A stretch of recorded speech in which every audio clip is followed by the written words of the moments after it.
Wednesday.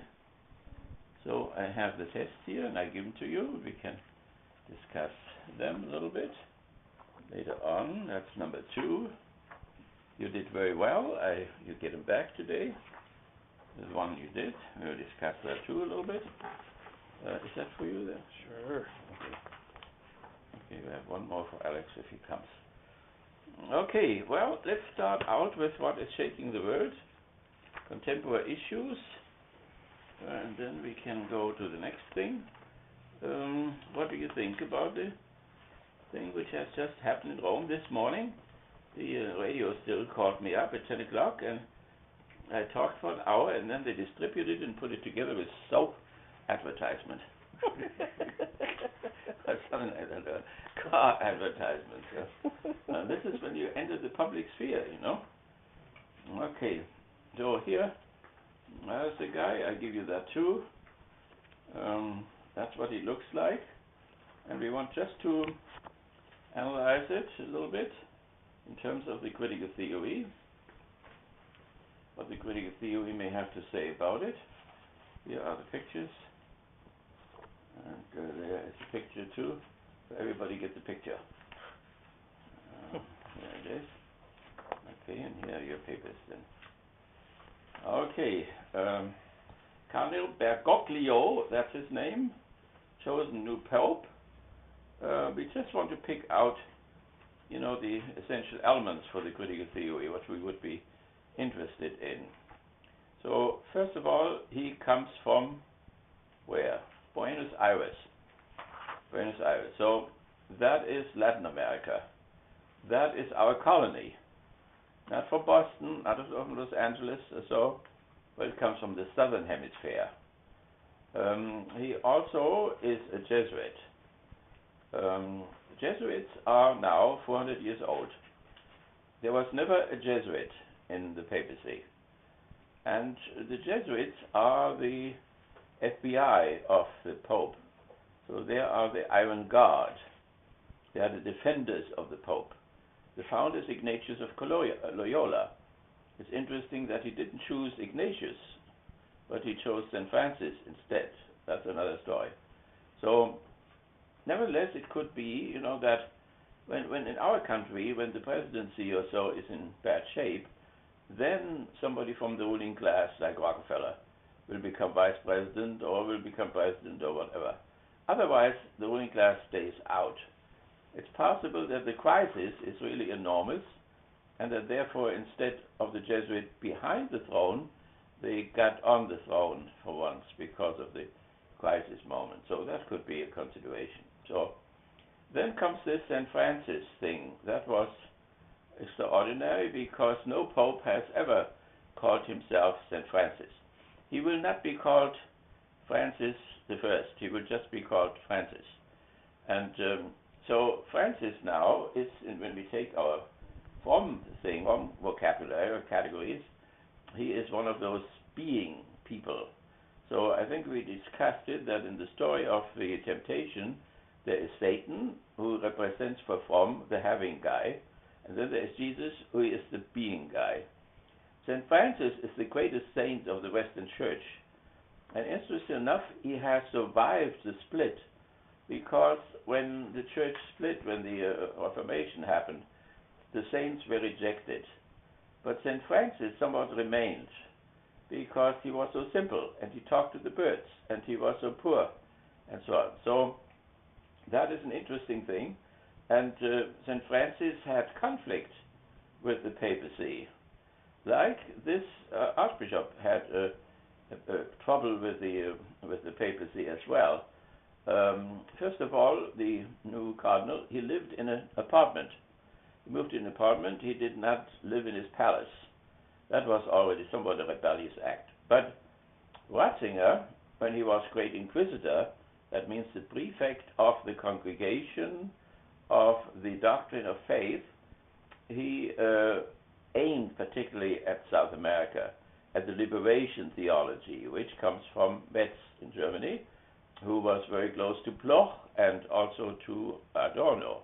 Adorno even wanted to hire him. So there are all kinds of connections, and the liberation priests had to come to Rome in order to be investigated and so on, and he and other cardinals came with him to Rome. So that is a good combination. I said with the radio and the people, newspapers and so on, they asked, what would come. I said a miracle could happen. I said they're all very conservative, but the Holy Spirit may be there, and then they do a miracle. It is a little bit miraculous because there were two parties there, and one was concentrated on the Vatican bureaucracy and its defense and so on. They wanted to have an Italian.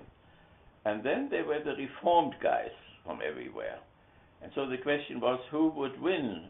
And since the last two popes had put all the cardinals were conservatives, one should conclude that it would be somebody from the Vatican and somebody from Italy, and he would go on the old way. But that did not happen. In a certain sense, the miracle happened. Now, we have to balance this all the time. He will not change the homosexual thing.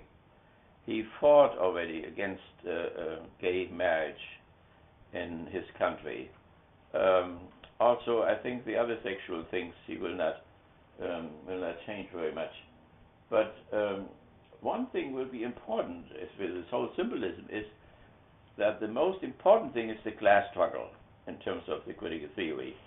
The other critical theories may not emphasize that anymore, but originally it was there, and I think it should remain there. So the rich and the poor.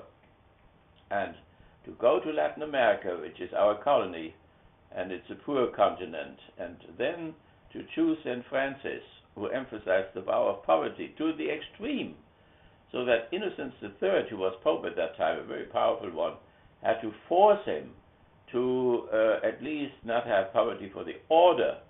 The individual monks could live in poverty, but not the order, because somebody got sick, and so on and so on. So, and then Francis fought that, but he lost. So also I told you the story that Francis came home one evening from Spain, and his brothers had moved into a new house, and they were so happy about the new house. And so Francis right away ordered them all out of the house, even the sick people.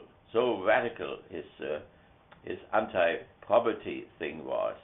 He was the son of an early bourgeois. So we have an early fight against the church against the slowly rising third estate, slowly rising bourgeoisie, what we call, not very clearly, middle class. Right. So this is a middle class country. So, but in the 13th century, in the little towns and so on, small little capitalists came. We call that liberal capitalism later on. They were, not for you, they were in circulation, and they made money, and there were banks coming slowly and so on. Now, it took still from the 13th century to the 18th century until the third estate was powerful and strong enough to overthrow the clergy, which is the first estate, and the nobility, which is the second estate. And so at that time, the clergy was still the first estate in power and so on, but the bourgeoisie was slowly rising, step by step by step, until they could take political power, take over the state and so on, which happened only in the 18th and 19th and 20th century. Okay, so that not only St. Francis' order was a beggar order, but there was also Dominicus had a beggar order. And they were the internal representatives of this poverty thing. And they were the Albigenses and Waldenses in southern France. So they became heretical. And then he had a non-heretical counterpart inside of the church. And these were the Dominicans and the Franciscans. So, and this, when you see all these connections, then the symbolism shows somewhere in which direction he may go. As far as sex is concerned, it will probably not make any, concessions. But I think he will stress the clash issue, and he will pull the church on the side of the poor and away from the third estate. That is the Francis thing, the whole tendency of himself and of his order. So they could have taken a Franciscan and so on themselves. There was one in the running from somewhere, but he did not make. By the way, he was already the second place when Ratzinger was voted in. So he had almost made it, and he was 8 years younger at that time, but 76 now. But Ratzinger was ahead, and so now they went back to him because Ratzinger moved further and further into the crisis. And that is what I also told the radio and the newspaper, that was not only old age and that he was fragile and so on. All these popes in the last 600 years were old and fragile and so on. The issue is that the crisis went to such an extent that he could not go on anymore. And it is not only the bank, so there is a bank scandal in Rome. The other banks don't want to deal with them anymore if they cannot look into what they are doing and so on. So before Ratzinger left, he put an aristocrat, a German aristocrat, into the chair of the bank. That was the last thing he did. So that is one thing, but it is relatively superficial. The other thing is the child abuse thing. And so in Los Angeles, the diocese and the cardinal and the priest had to make a deal, and they had to pay $10 million to 4 children who had been abused there. So that is a very painful thing, definitely, but it goes now to the roots in the perspective of the critical theory.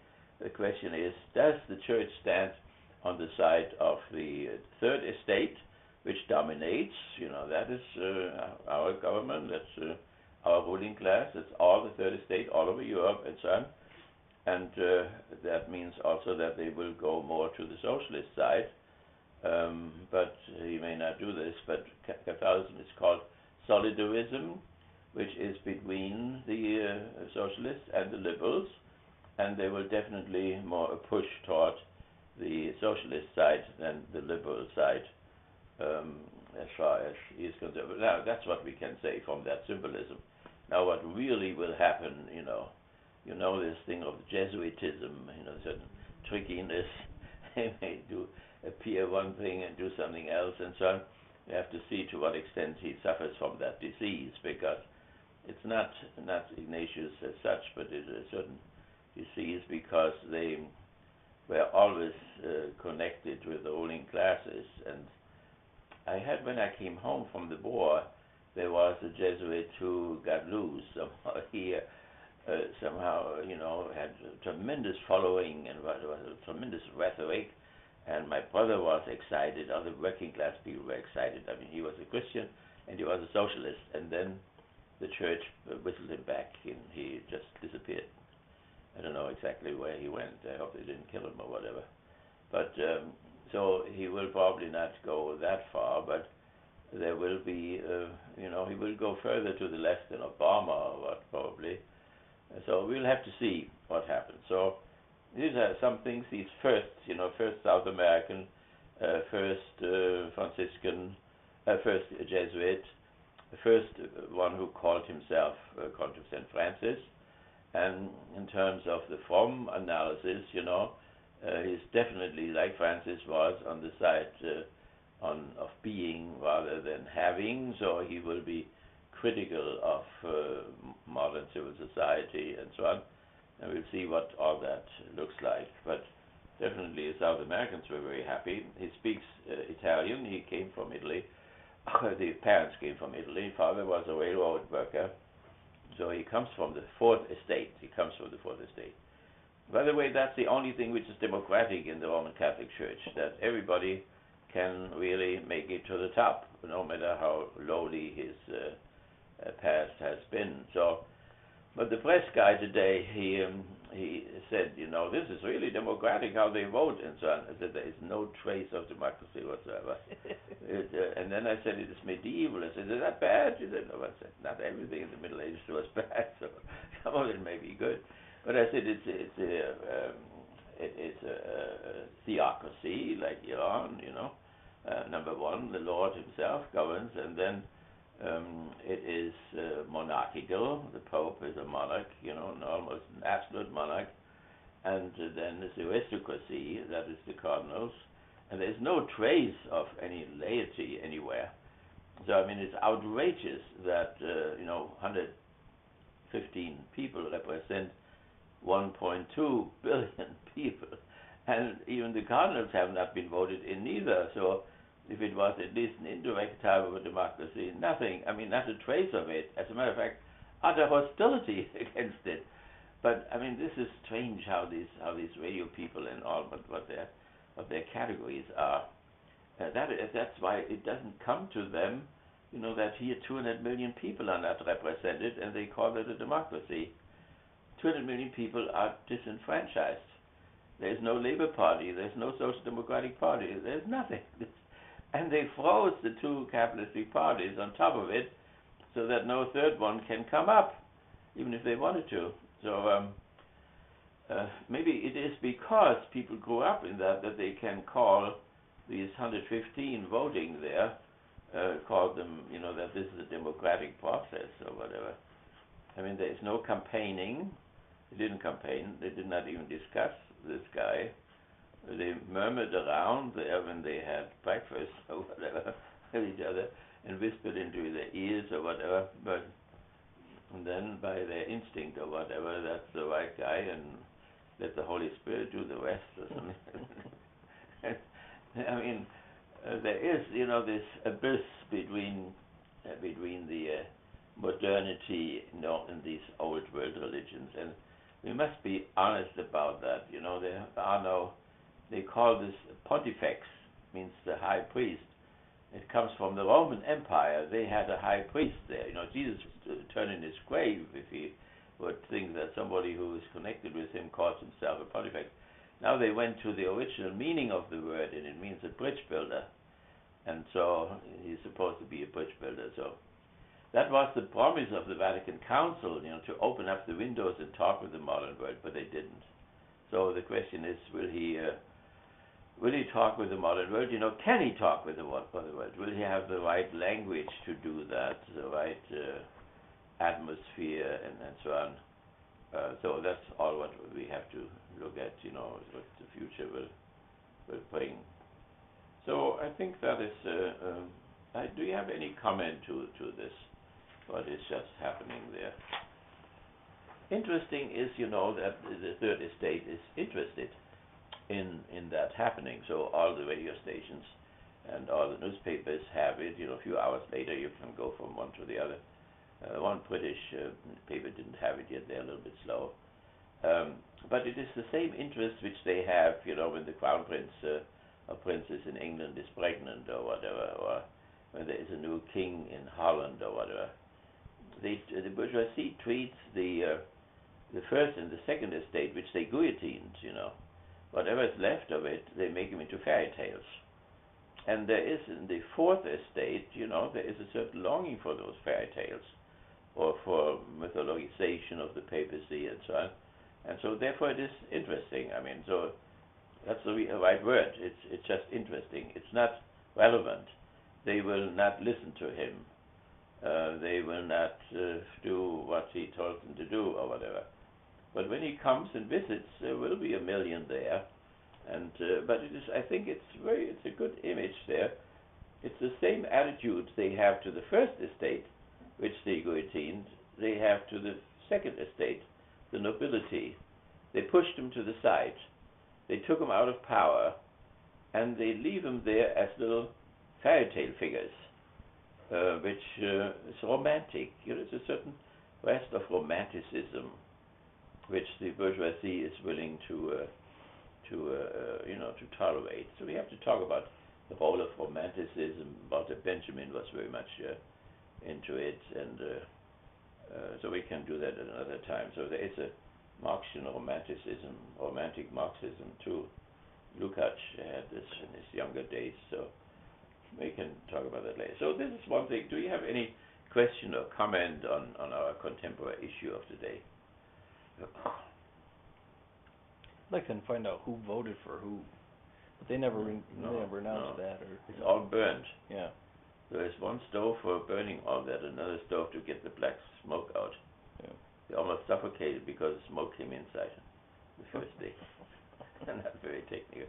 But this new guy, he started as a chemist. He studied chemistry before he went into the priesthood and to the Jesuits. They said on the news that he studied in Germany too. Really? Yeah. Yeah. But they didn't say what he studied. And when he studied. Right. Yeah, I mean, he could have still medicine and all this. So he's 76, so he's post World War II. Right. Yeah. Not post. He was little. So that means Metz and Küng, they were already in, up there when he studied there. Yeah. He was probably also in St. Georg, which is the Jesuit castle there in Germany, center of Jesuit studies. Yeah. Do you know anything about his relationship to the liberation theologians or his views on them or anything? Not yet. They didn't say anything. So Ratzinger repressed them quite effectively, but I mean they are still there, but they have split in themselves, and some took Ratzinger's side, and others still stayed outside. I put it into my thesis book there, so I have to see where they are. The Christian communities too, they suffer immensely, in Nicaragua and in El Salvador and so on. So, but I would say that he is certainly not on the Ratzinger side, probably. But we will have to see. He does have conservative elements, otherwise he wouldn't have come in at all. So, and it's these conservative things there, like what he thought it was. He discovered something too with there were 3 or 4 people who were caught by the police, and he was supposed to have been involved in that or whatever. So. We have to see, so we don't want to be, too enthusiastic. We have to be critical at the same time. But that somebody is conservative, must not be a bad thing necessarily. The question is what he wants to conserve, and then, conservatism must not mean to be reactionary neither. So Eisenhower was a very conservative man, but he was not reactionary.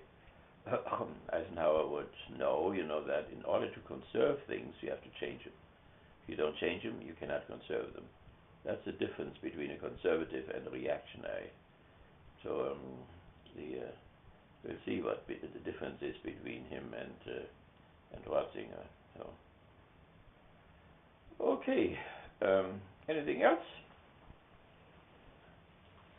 Okay, if you want to keep it, you can keep it. Otherwise, you can. You can also give. I don't need this one there, but I may need one of this to show the other class there, and they have a test tomorrow. Thank you. Okay, you can find them anywhere there. Okay, so then there is I have this journal here, the Neue Gesellschaft, New Society, Frankfurt Journal, and I have them all standing up there from 1945 on, and this newspaper, this journal, was established by Eugen Kogon and by Walter Dirks. We mentioned that already. Eugen Kogon was in Buchenwald, and then when he was liberated by the Americans, he then got a jeep and he traveled through all the concentration camps, Walibor and Warsaw and so on, and put a book together, the SS State. So the SS State has come out again, 2001 or so, a new edition of it. So. That was Eugen Kogon on one side, and he met with Walter Dirks in 1945, and then they initiated this. It's a left Catholic, left Christian journal, so that fits very nicely what we just discussed there. It went on from 1945 and it turned up to high numbers, and then Adenauer came, Restoration came, so not a new society, but restoration of the old one. So people thought in 1918 and then in 1945, one could, make a new beginning. And they stood for that new beginning. Instead of the new beginning, they returned to the old liberal society, out of which fascism had come in the first place. And even the whole fascist personnel had moved into the German Federal Republic. And so it was, pragmatic. They worked together with the Allies and established the German Federal Republic, and then the others established the German Democratic Republic as a counter movement. Then they joined the NATO, and then the others made the Warsaw Pact. It's interesting that the West always did the first thing, and so on. So after the Potsdam Agreement, it was not Russia which rebelled; it was the West which excluded Russia. because they were afraid that Russia would nationalize all the industry, Krupp and Thyssen and so on in Germany and in Western Europe. So, and they offered the Marshall Plan also to Russia, but it refused it because it would destroy socialism. And so they offered it also to East Germany. They also rejected it because they didn't want to lose their socialism. So, so this is the context where this belongs, and the real effect which they had. They were both for Europe, United Europe, and that is one of the goals which they had, which was established after their death. The European Union came about. So now there is an article in here about the when Walter Dirks, before they died, Eugen Kogan, they sold it to the Social Democratic Party in Germany, and they have an institute for education and so on. They bought it.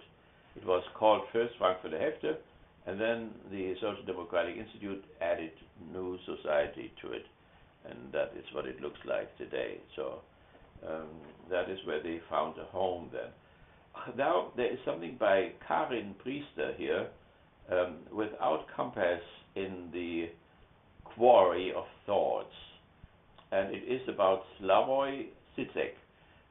We didn't put him here in the middle of our attention. So he is from Slovenia, from the former Yugoslavia, and he is Slavoj Zizek, who also then is in discussion with Bourdieu, which is another left-wing thinker who visited the Frankfurt Institute recently, and they had a discussion there, a French guy, and then also Kostas Douchinas and Zizek, they work together, and then this Alain Badiou and Zizek also, and both books are dealing with the idea of communism. So that means after 1989 and the victorious neoliberal counter-revolution, which in a certain sense dismantled Eastern European socialism, these are people who still hold on to this idea of socialism, of not only of socialism now, but the idea of communism. So here we have, in American use of language, we have to make some corrections there. We call people socialists, well, did I have enough, communists who are not really communists yet. Or let's say the fourth estate, let me see if I find that again. The fourth estate was split, and you had, before Hitler came into power, you had the Social Democrats and the Communists. And after the Second World War, that came up again, and then the Social Democrats came into power, and the Communists were outlawed. Let me see, where is this? Were outlawed. Here, where is Karin Priester here? 102. So, what is the difference between the two? They are both working class parties, but the Social Democrats and the Labour Party, and they are in England and they're in Holland and Belgium and in Germany and so on, they do not want to move to a communist type of alternative future number 3, communism, or a completely egalitarian society. So therefore they go the parliamentary way. Communists may go the parliamentary way, in Italy sometimes. When communists are in bad shape, then they play the bourgeois game, what we call democracy. That means formal democracy. Formal democracy and abstract freedom, that is called. My book there, which I'm just finishing up there, is from abstract freedom to concrete freedom, from formal democracy to material democracy, and so on. So the Social Democrats usually they form parties, go into the parliaments, and try to gain votes. And in Germany, they always change back and forth. So there was Willy Brandt, who was a Social Democrat chancellor, And after Adenauer, there was a Christian Democratic. Now it's Merkel who's Christian Democrat, but then there may be a social democrat guy coming in again and so on. So, but why they can be in there is that they are willing to cooperate with the capitalistic ruling class. They may somehow try to redistribute wealth through taxation. So they put high taxation of their billionaires, but they let them become billionaires. So they don't put them like they do in Moscow now, put them into prison or whatever. But they somehow feed the cow so that they can milk the capitalistic cow. That is the issue. And there is another issue in it. We saw already that the critical theory is different from the traditional one by starting with the genesis of civilization. And civilizations, let's see, from, we have those four civilizations, Euphrates, Tigris, the Nile Valley, Indus Valley, and the Yellow River. So these are the four high type of civilizations. And they were built by struggling with nature, by developing tools. Our computers started already with the priesthood in Mesopotamia and in the Nile Delta and so on. So, and irrigation was necessary in the Nile River and the Euphrates Tigris as well in order to do so. High-tech type of things. And so that was the struggle with nature. But then the question is, who owns those tools with which we conquer nature? Whoever owns them then, if the state does, like in Egypt, for instance, it was at the time of Moses or so, or the time of Joseph, it was the time of a socialistic type of thing. So that's one thing, but then it can also be owned privately. But whoever owns those means by which we conquer nature also is in control of those who need those instruments of production in order to make a living, in order to fulfill their needs.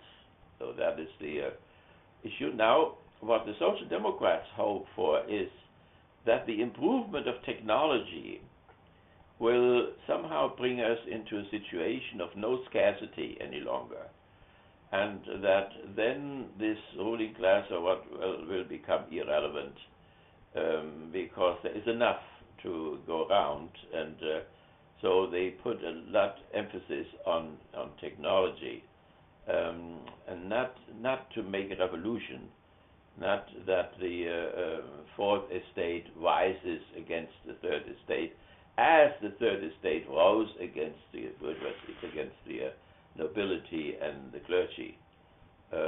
So that's the difference between the two. And it does not matter to them, if there are classes, so the class system will very well go on. But the main thing is that the fourth estate has a good life, and that one can reduce the working hours, and then they can have more freedom, and they can read more.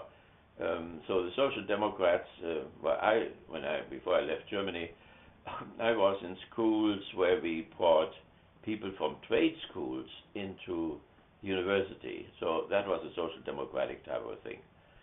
The bourgeoisie had established a system where when I was 11 years old, I went into that gymnasium, and then you went into the upper bourgeoisie. You went into the, judges or whatever, medical doctors and all that. So, and that was decided when you were 11. And afterwards, there was no possibility anymore. So, if you didn't go to the gymnasium, then you went to the trade school. And then you became a carpenter. You had a good education, but you were somehow in that middle group. So, the European societies had this type of a structure. They were the people who could think, and then they went to the gymnasium.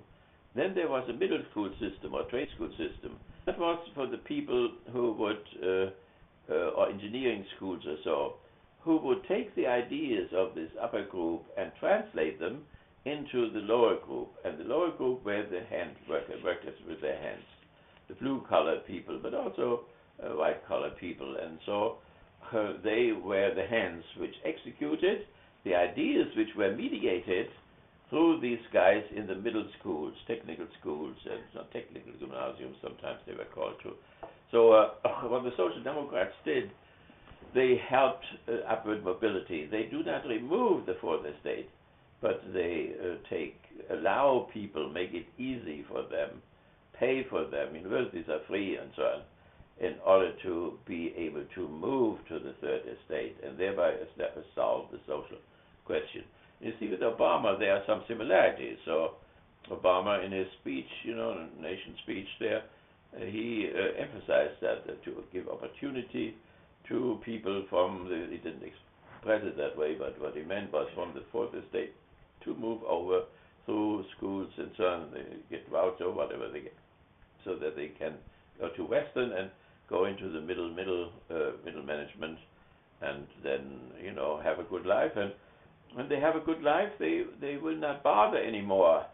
If a worker for Kellogg, if he has enough to have a car and a house and can send his daughter to Western and has a nice pension or so, it doesn't matter how deep the abyss is between him and the Kellogg family or so, or how much surplus value they take from him. If he gets enough salary, he doesn't mind, how much he really produces and how much goes into the hands of his masters, or that this master doesn't work or whatever. He will not even be envious because he feels good. So that is the social democratic idea. So it's not revolutionary, it's reformist. And so Habermas, when I discussed with him in Frankfurt University, I mentioned socialism and so on. He said, we should really have courses in socialism again. And I think most of these critical theorists, all of them, voted for the Social Democrats. I think Eugen Kogon was with the Christian Democrats, and Walter Dirks was with the Social Democrats. So they were divided up. So, but the Christian Democrats also had a left wing, which really established, a wonderful social security system and healthcare system and so on. It's a paradise, which on the other side has this dark side, that when the German method to bring cheap labor in, you have these enormous social costs for this cheap labor.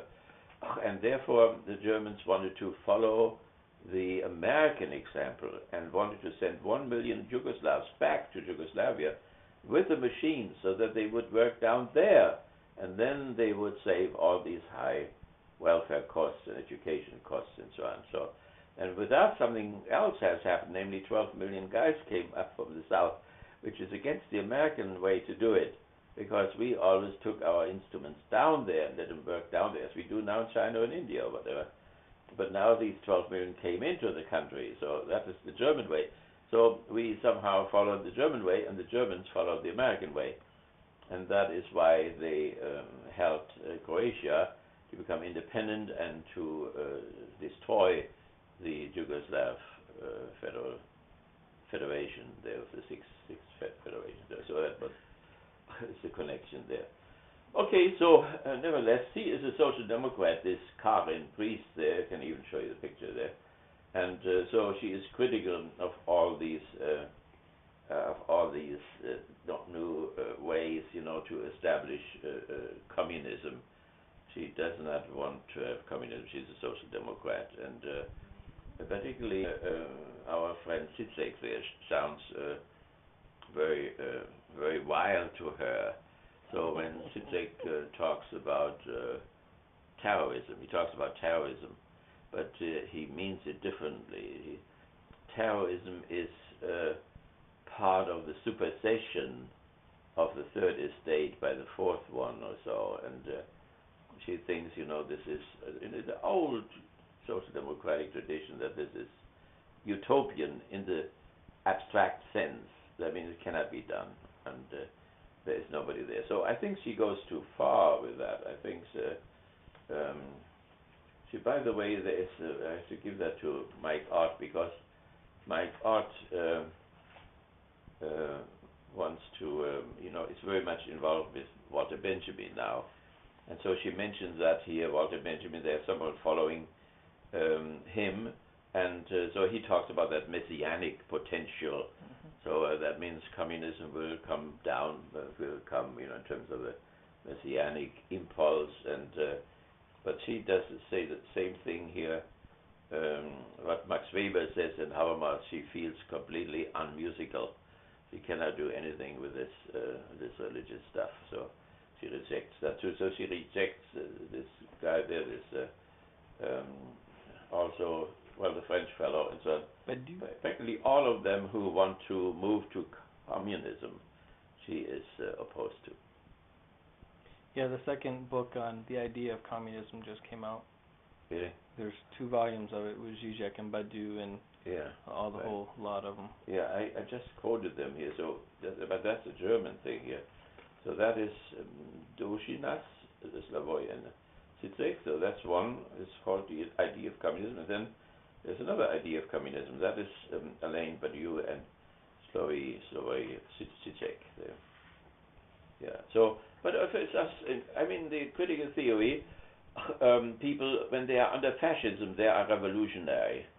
When they are in liberalism, they think more in terms of the preservation of old values, and that is the reason why then, Fromm was quoted by Pope Paul VI, and then also the other one, Horkheimer and Adorno, was also quoted by Benedict, and so on. So they are enlighteners who at the same time are critical of the dialectics of enlightenment, what enlightenment can do. It can increase the terror, it can increase the fear and make people more dependent, and so on and so on. So, is that a picture of our Mostar bridge? Yeah, that's the Mostar bridge. That's what I thought. Yeah, right. They're jumping off it, aren't they? It says, city of Mostar,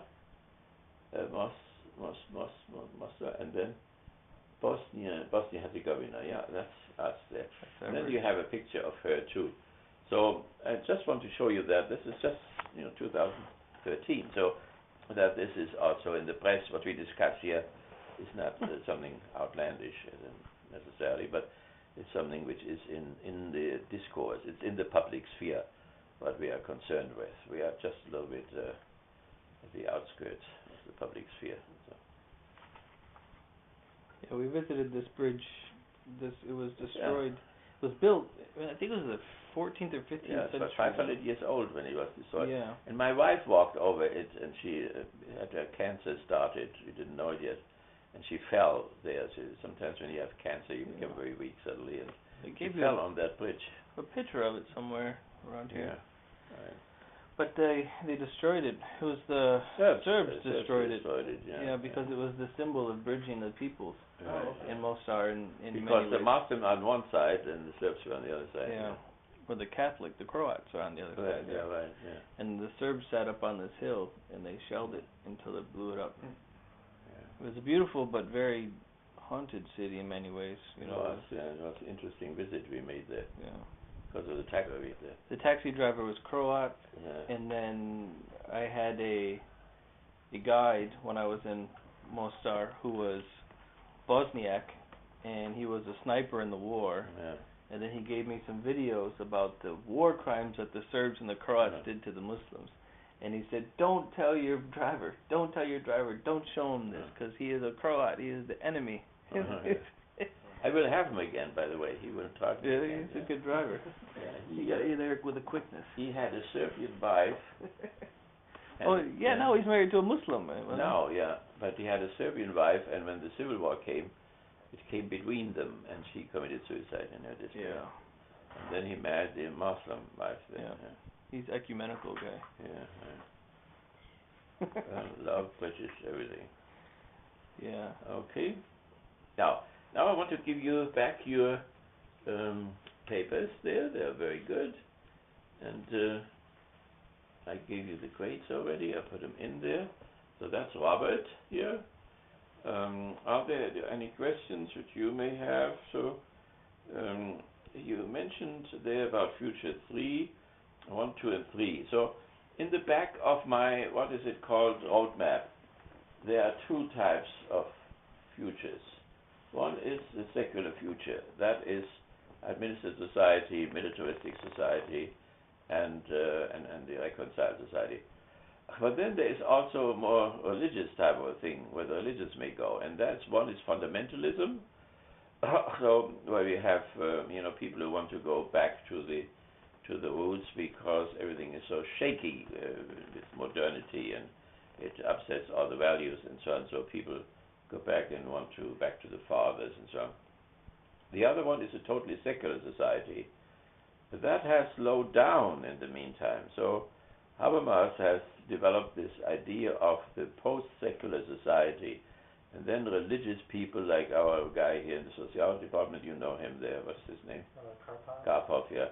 And then return of religion and so on. So, but that's not, and I had an examen for somebody with the fellow there, and he took that up right away, that word from Habermas, there, post-secular. But it doesn't mean what people think it means, namely that secularity is over now and we all go back to religion or whatever.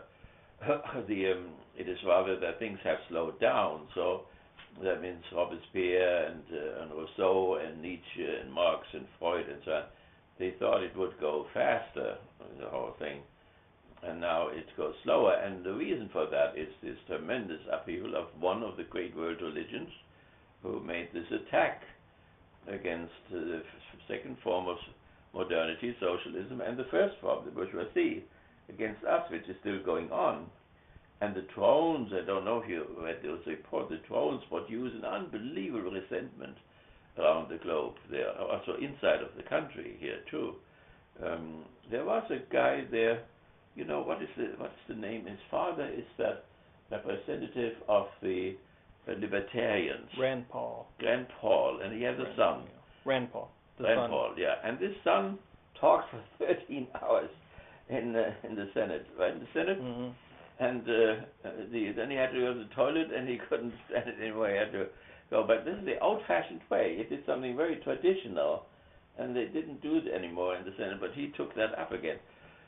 And then he said some very interesting thing. He used the word Hitler sometimes, and people were very upset about it. He said, well, there is no Hitler around now, but there's the danger when things get imbalanced, you know, that then people vote in somebody who is evil. That means, and then I looked it up through the years. He mentioned that again and again, the danger that liberal society can move over into fascist society. And there he is right. I mean, the possibility is really there. If you have this, for instance, this austerity program or whatever, it goes too far, like in Greece or in Italy or whatever, you know, then it spreads to the right and to the left, and you can easily get another Hitler there when things get too bad. So so this, as far as the futures are concerned, and you mentioned that here, alternative future number 3, and but I just want to add to that there are also these religious futures and the return to religion. I mean, there is something when you go to where we were in Yalta, the old Marxists, you know, suddenly put up a candle in the church, and you know, then that looks like if it was a return. And the question is if this return is not really nationalism, because to be Ukrainian means to be Orthodox, to be Polish means to be Roman Catholic, and to be a Serb means to be Orthodox, and Bosnia-Herzegovina, it means to be a Muslim, and so on. So therefore, is it really nationalism or is it religion? It can be hardly taken apart. So I know Croats, you know, are minimal Catholics or atheists or whatever, but because they are Croats, therefore they also have to be Catholic. The same thing is in Poland. So how genuine is that so-called return really, and what would the return really mean, you know? Because we differentiate already, you know, good religion and bad religion. Bad religion which consoles people in such a way that their conscience is dulled, and then good religion which may console people in such a way that the conscience is sharpened. And so to what do people return? Do they return to an authoritarian, dogmatic type of a religion, which is then social control again, so that people can be governed better? Or, you know, that Catholicism is a stronghold of order, of law and order, so therefore the American ruling class may be interested in those cardinals because they help them to establish law and order and prevent chaos or whatever. Okay, so that was one thing. Then I wrote a little thing there, and from there was, I think you did, talked in terms of anti-colonialism. For instance, the word tribalism. When you had the Berlin conference, which Berlin conference did you mean? Do you remember? I believe the first Berlin conference by whom? About what? Not dividing Africa. Dividing Africa. Yeah, into the different countries. It's not the Potsdam conference. No, it's another conference. So when did they do this? In the 19th century or? Yeah, 19th century. Okay. Yeah. Okay. Do you know a little bit something about this conference or? Only so much. I just got there. Remember dividing up. They divided it like they already had established tribes, kind of, and they split all those groups up. Yeah, right. It's interesting. You think that tribalism, that word, is really ideological in the critical sense. That means it's a device to to dividend empire. Divide them up and conquer them. So, I mean, is there a real anthropological meaning to the word tribe? Were there Germanic tribes, for instance, along the limits, when the Romans marched into Europe, Northern Europe, or were there real tribes like the Hessians, which I come from, or the Bavarians or whatever? So it is a similar thing like with anti-Semitism or whatever. I think, there are races and there are tribes, but then it is possible, what you indicate here, that colonialists, use these words in order to say this is an inferior population, like the Germans want to do in Russia and so on. So, but I think there is a genuine anthropology of race and also of tribes, and if that is abused, then we have miserable science. But there may also be a true use of it, So, Indian tribes here, were there Indian tribes, or did Washington just make that up in order to split them up, or what? Whether the Cherokees, and so on, or not, Of course, in Africa there were also empires or so, where tribes got together into nations. And so, Rudy, it was 1884, and it was called for by Portugal and organized by Bismarck. Oh. And the outcome was the General Act of the Berlin Conference, and that's where that was it, huh? Yeah, and Bismarck presided over it then? Yeah. So that's when the Germans established their colonies there in Africa too, right? They said it came about with the emergence of Germany and as an imperial power. Yeah, right. Second German Empire, right? Yep. Yeah. Okay. I mean, I concede that this that has been used probably that way, but maybe there is also there are also real tribes. I mean, before people become nations, like the Israelites, they were 12 tribes, and before Moses began something like a nationhood, or David, to make him into an empire and so on. So something, like families, kinship groups, and then tribes, and they come back to a nation. But the possibility that it has really been abused is of course there. Okay, then the aristocratic principle of nature you mentioned there of Hitler. That is very good there. Regarded Hitler's argument. Now we have to see that Hitler's anti-Semitism was not any longer religious. There were people in England, Chamberlain, and not the president and the prime minister, but a scholar who came to Germany. He became a German even, and married into the Wagner family. So he had this race doctrine, which Hitler took up there, and there was a Frenchman too who had that, and they argued in anthropological terms and biological terms. So religion was not any longer the point, and that meant, that if Jews did convert, like Eugen Kogan, for instance, whom I mentioned before, he was a Jew who converted, that didn't help very much. You remained a Jew if you believed something or didn't believe, because it was not a matter of belief. It was not even a matter of a civilization, or it was a matter that you had the wrong genome, you had the wrong biology.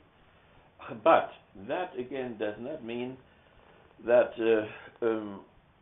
that this did not feed into that somehow, So obviously Hitler was in Vienna, and they had a mayor there who was tremendously, before the First World War, tremendously racist and anti-Semitic, and the Austrians were Catholic, and then I think it's possible that this religious anti-Semitism played over into the more modern one, and it's hard to say, maybe that biological stuff would never have been so successful if there had not been for 1,000 years this religious type of a thing, and the religious thing is, simply that the Jews did not accept Christ. That means they thought it was a false alarm. They thought he was not the Messiah, not to speak of the Son of God, and so on. So, and in general, I think, Adorno thought that maybe the nomadic thing was the source of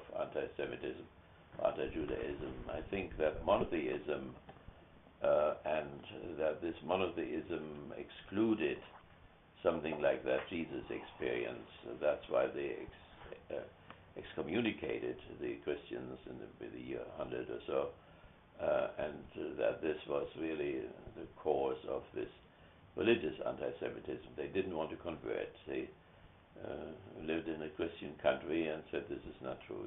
He died. He's dead. He's dead like all the other messiahs which we had, and so they simply refused, and that was.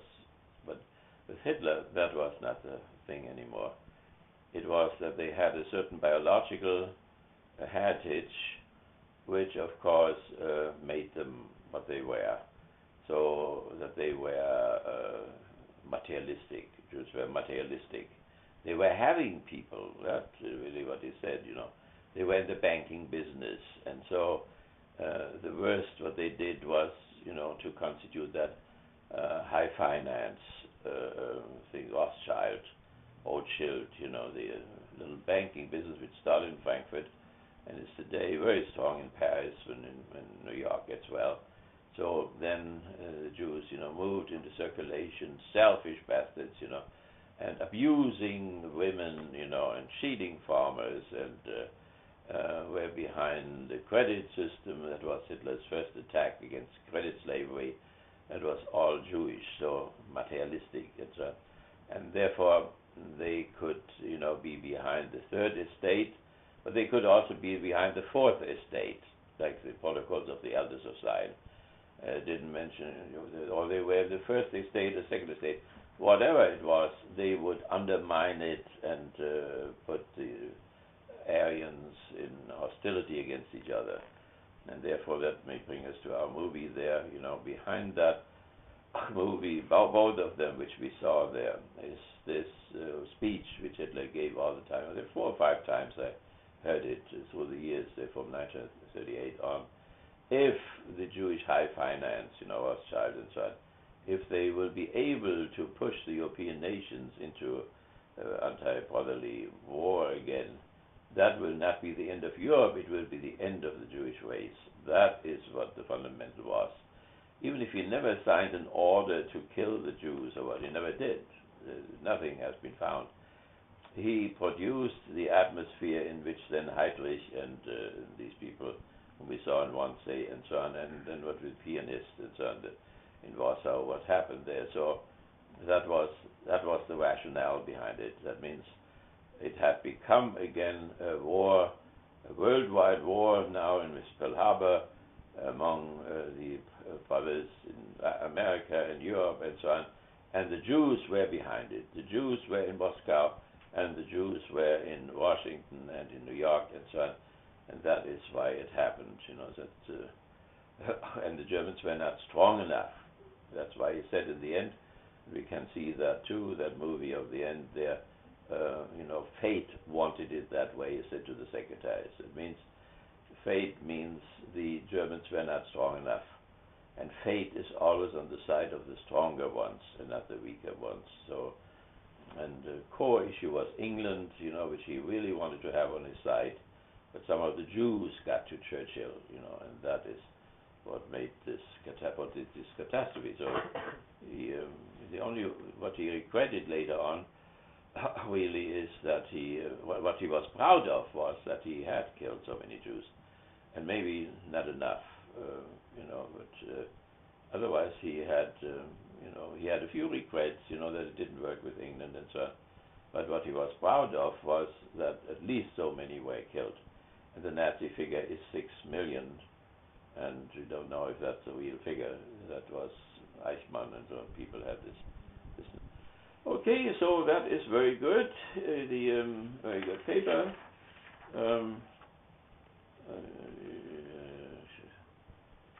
Okay, so you mentioned Karpov there in this article. He's a very nice fellow, Karpov, and we get along very nicely with each other. But I don't know if this thesis of return of religion, if this is really true, always somewhat wishful thinking. Okay, then you mentioned this guy Sukas there, which is very interesting there. Since the need for complex theories, which will chaos. What if chaos is a good thing, desirable or undesirable, or so. Now, in the whole mythology, you have a mythos is a way to settle chaos, to order the world, in terms of nature and history and the gods and so on. But the mythos wants to transform chaos into cosmos. Cosmos is the opposite of chaos.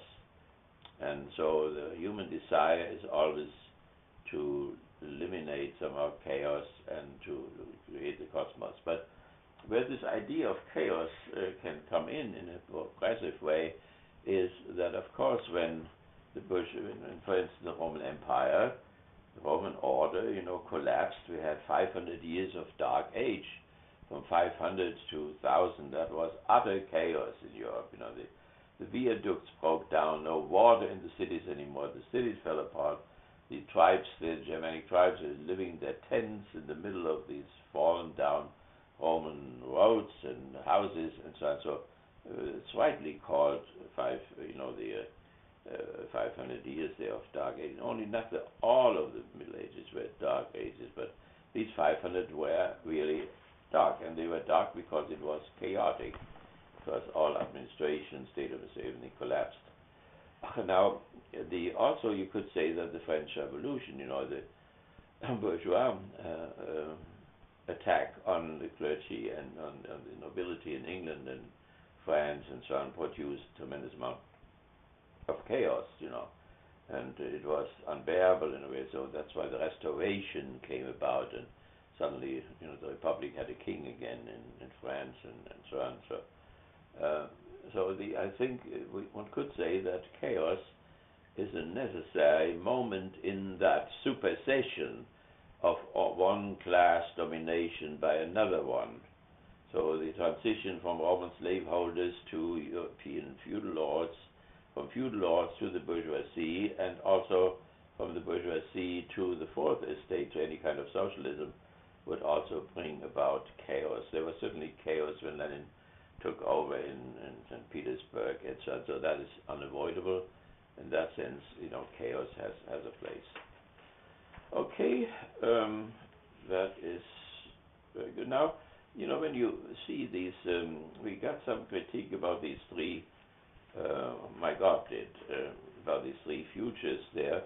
If you know a fourth one, then that is always welcome. But in the 50 years there in which we researched this, whatever somebody came up with, we could always reduce it to those three. But if there's one which we cannot reduce, that would have a fourth one. So it depends, we cannot see those futures, but we can see trends to the future.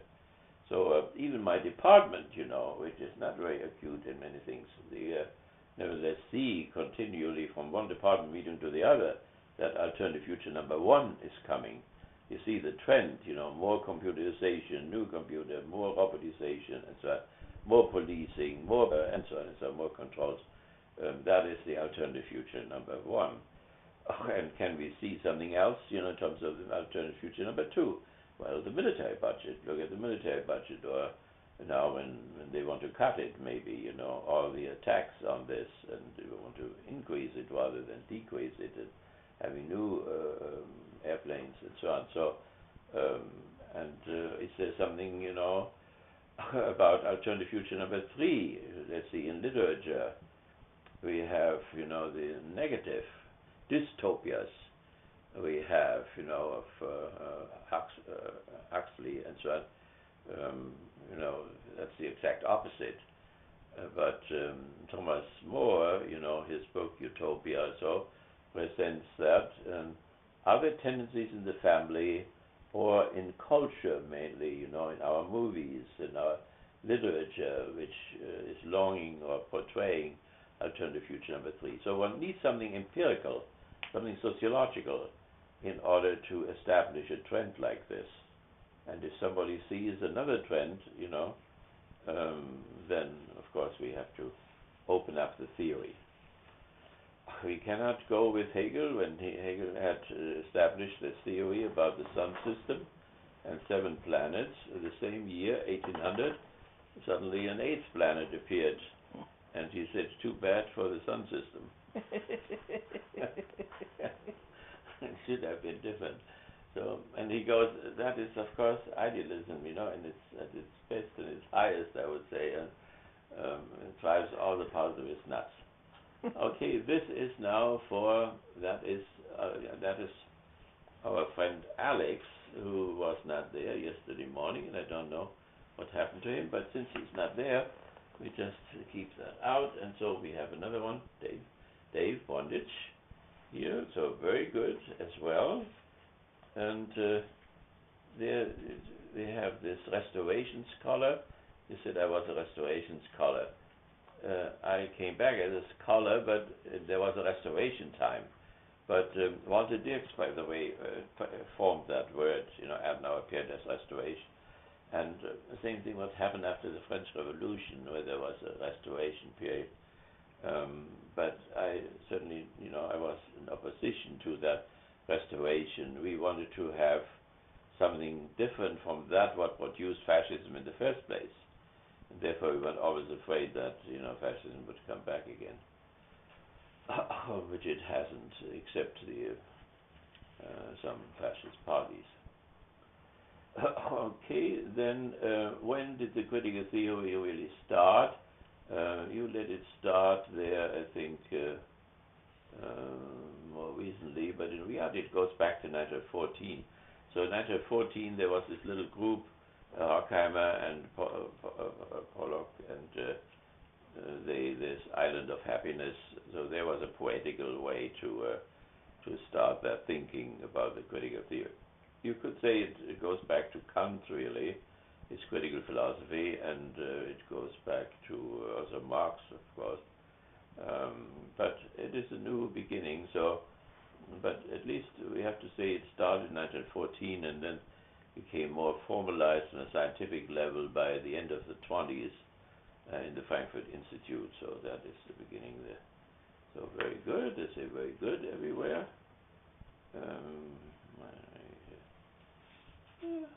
You went along with these questions. That's good. So, yeah, very good there. Alienation is the opposite of spirit. It would be good, simply to listen in the everyday common language where people still use that word. This group has a good spirit or something like that. Maybe there are some residuals in the common language still, in spite of the fact that the sciences have lost it. Okay. Well, I see. Spirit found. Loss of spirit, yeah. We have a spirit day even in the university or so. So that indicates that we at least know that something is missing. Then you didn't know what these standards meant there. And I don't know it neither at the moment. But what was the question there? Main structure and information critical theory. formation up to the highest standard, the highest standards of modern theory formation. So the standard is, political theory has to have the following elements. That element is the structure of the object, the structure of the subject, and the evolutionary process in which both of them are connected. Because both structures change, and so they are interconnected through the evolutionary process as a self-constituting process, as a self-producing process. Man produces himself in his struggle with nature and with himself and so on. It is that self-constituting element which the critical theory has and which the traditional theory is somewhat blind for. That was our idea. Okay, so that is what the standards mean, scientific standards.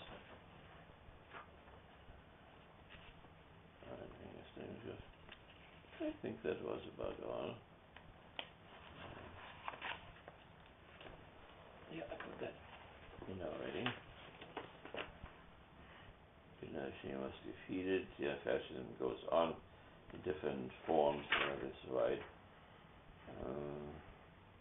Then you always say the iron cage of rationality. It's really the iron cage of capitalism. Weber talks about the iron cage of capitalism. Okay. And you have it too, and I corrected it. And so we had these three youth movements, before the First World War, between the wars and after the one, the 60s, where youth rebelled against the iron cage of capitalism. And sometimes they stop rebelling and just get tired and old. Okay, all of Minerva, while others are still beyond my years. Very good. Now, when you have difficulties with reading the 3 volumes or whatever, I think it is very easy to trace the difficulties back to the dialectical logic, right, to Hegel's logic, which starts already with Kant, and we have not accepted this logic, or we have rejected it with the Great Depression and so on. And so as soon as this comes up, as soon as we have protocol sentences, like the wall is green or the snow is white or whatever, then it's easy. But when then notion judgments come, or judgment at all, think of the common language which says, don't be so judgmental. What do we really mean when we say, don't be so judgmental? Judgment is different from sentences like the wall is green or whatever, by comparing a thing with itself. That means the question is that thing identical with itself? So a sociologist comes into a family, and she has this booklet that says, this is the Siebert family, and then he comes in there shouting and screaming, and the dishes fly around, and she says, that's not really a family. Then we can say, and we are the family, we can say, don't be so judgmental, you social worker, But she has passed a judgment, in the sense the German word means Urteil. Ur means something very original, and Teil means to divide. So that means everything is an Urteil. It divides itself, it particularizes itself.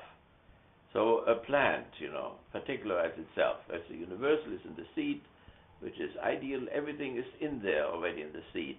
And then it particularizes itself into the stem and the branches and the leaves, and then it comes back again in the fruit. And that is the notion, the Urteil, the judgment, and then the conclusion. That's what you have in grammar and so on. So, but an Urteil, why things are so difficult, is that we cannot really pass an Urteil or a judgment anymore, because we don't know what anything should be identical with, really.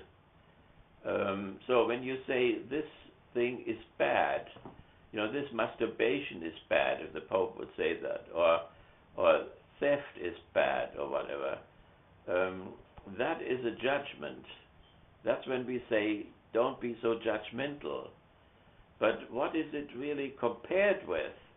Well, with a normal sexual act. It's normal sexual intercourse, of which masturbation is only part of it, or is a replacement of it, or whatever. But something which does not come up to the notion of the genus act as such, of the sexual act as such, and that is very difficult. We have no natural law tradition anymore. What is called the notion of a thing was earlier called the nature of things. So we have no clue anymore what the nature of things may be. Take road versus what is this thing? Roe versus Wade. Roe v. Wade. Yeah, this thing. The woman who got that through, she came up recently, and she said, "Well, we want women to have a right over their body, but we do not judge. We don't say abortion is bad or abortion is good. We don't say anything about this."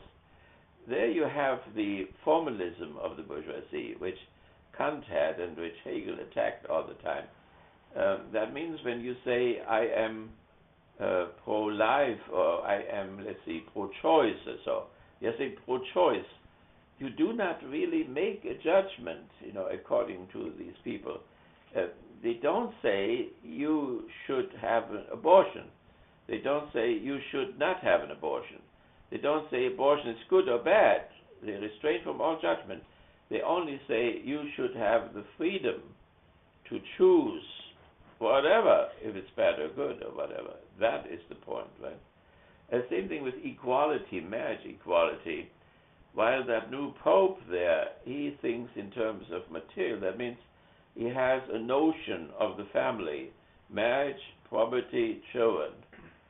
And so you cannot have any children if you don't have marriage between two different sexes, etc. So therefore, that is what he holds on to. So he has a notion. He knows what the nature of the family is, or he thinks he knows what the nature of the family is. And then he compares this act of homosexual bonding, etc. And then he says, this doesn't agree. That is a judgment. So that is between modern people of the third estate, the bourgeoisie, and so on. They share all kinds of convictions and certitudes, which are all formalistic.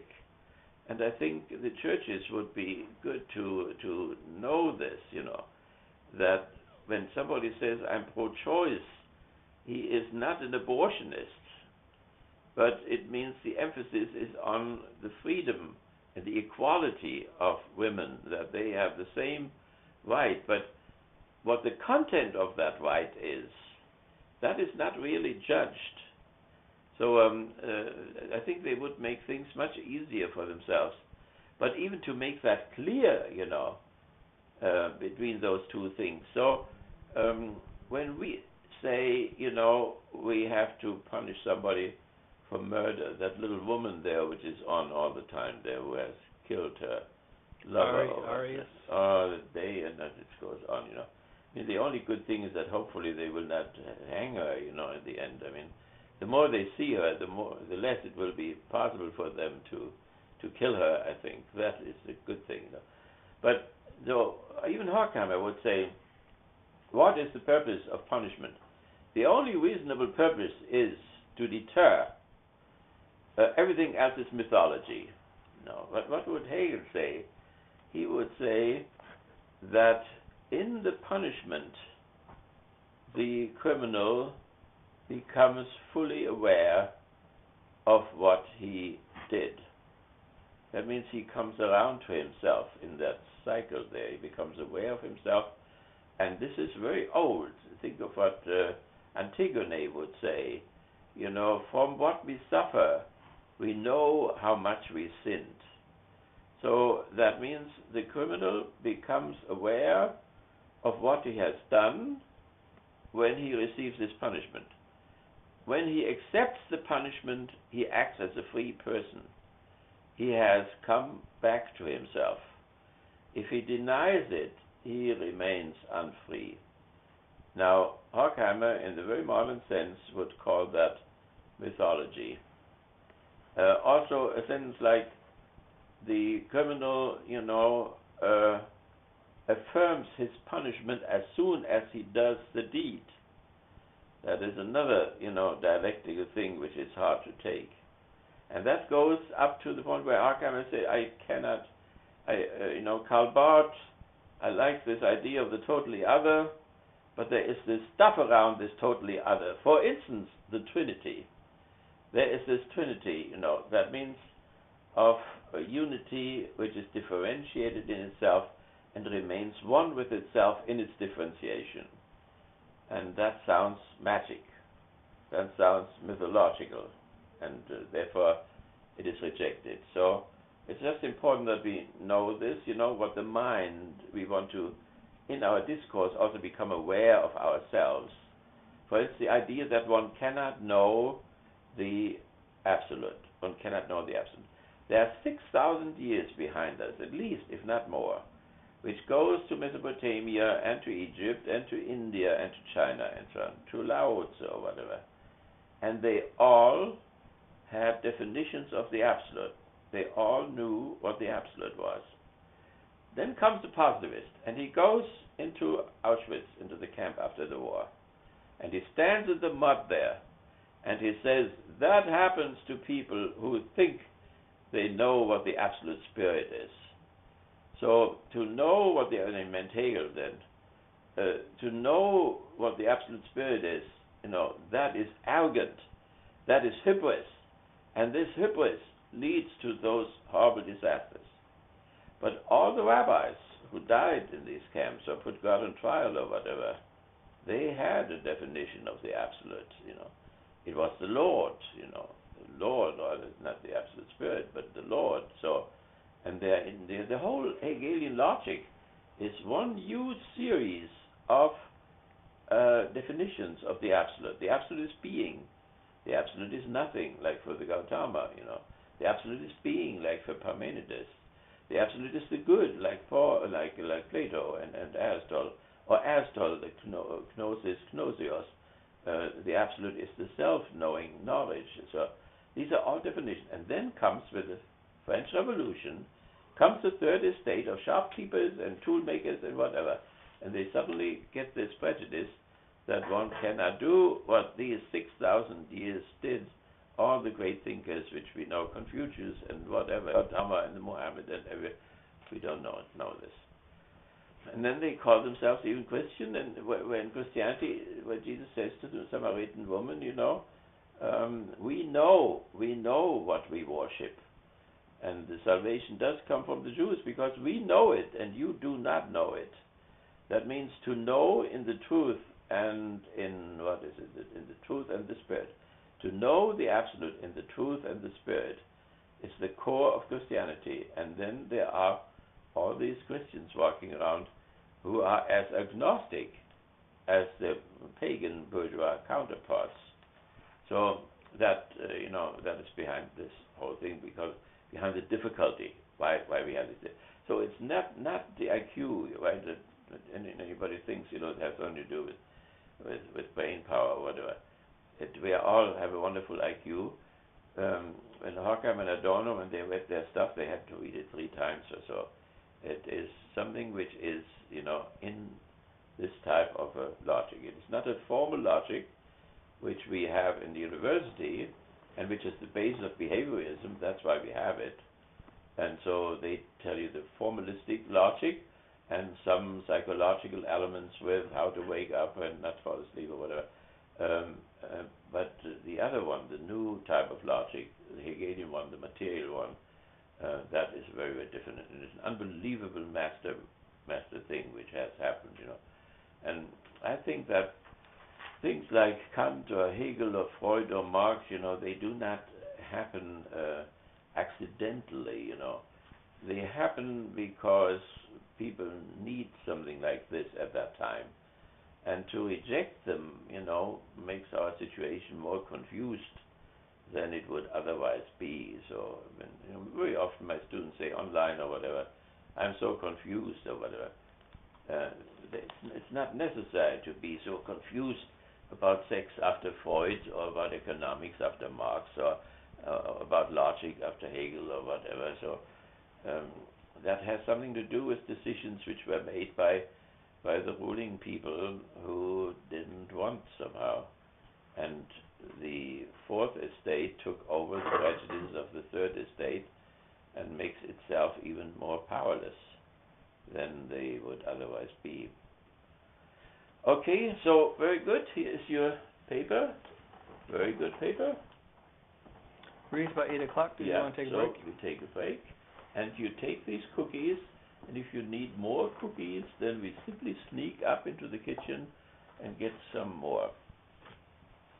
Of course, tomorrow morning, Katja will notice it. The Russian will come. And she will, Moscow Bear will go through the house.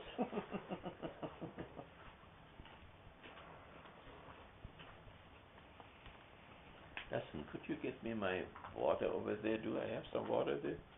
On the desk or under the desk? Or? That would be nice.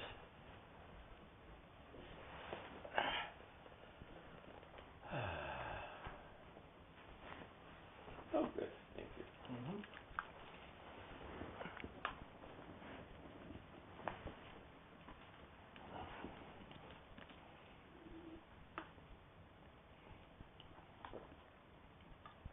So good to have a pope again. Don't you feel better?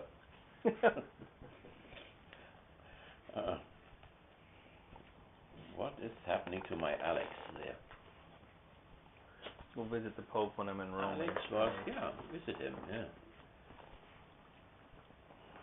We'll see if he's still for the poor by the time I get there, a couple months. Well, we'll see what happens, Of course, in reality, Messiah is supposed to come, Instead of the Messiah, they have always a new Pope. They wouldn't put any Pope anymore. No need. Would be much better, Mm-hmm. I think what has happened is that the Church moved into the place where the Messiah didn't come. And the Parousia delay? Which didn't happen in Islam and didn't happen in Judaism, but it happened in Christianity, I think. And not so much in Protestantism, but Catholicism. Just wrote in the book there, it's interesting that they took an oath, in order to be silent, the cardinals, in spite of the fact that Jesus teaches very clearly, don't take an oath, Say yes, yes, no, no. What is more is from the evil one. That means it's from Satan. So they have to take the oath on the Evangelium, which forbids them to take an oath. And they don't notice it, and the journalists don't notice it, and the radios don't notice it, and so on. Or then they say, well, we have a new Holy Father. Jesus said very clearly, don't call anybody Father, not to speak of Holy. You have only one Father in heaven, and they do the opposite. That's frightening, Mm-hmm. John Paul was asked once by the journalist that how can you call yourself Holy Father when Jesus, taught against it? And he said, well, we have done it for so long that he appealed to tradition, Yep, nice tradition. Yeah. But the whole thing was that Jesus argued against the tradition. Right. No, that means Moses gave you the right to divorce. In the beginning, it was not so. So there is revelation against tradition, and they opted for revelation against tradition. But this is that's something very disturbing for me to see these innumerable type of contradictions. Mm-hmm.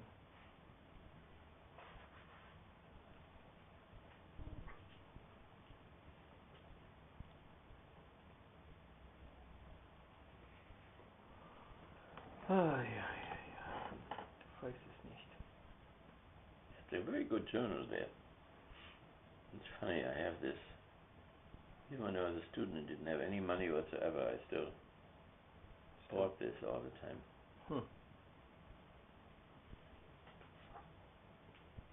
Welches Europa wollen wir? Politik aus einem Guss.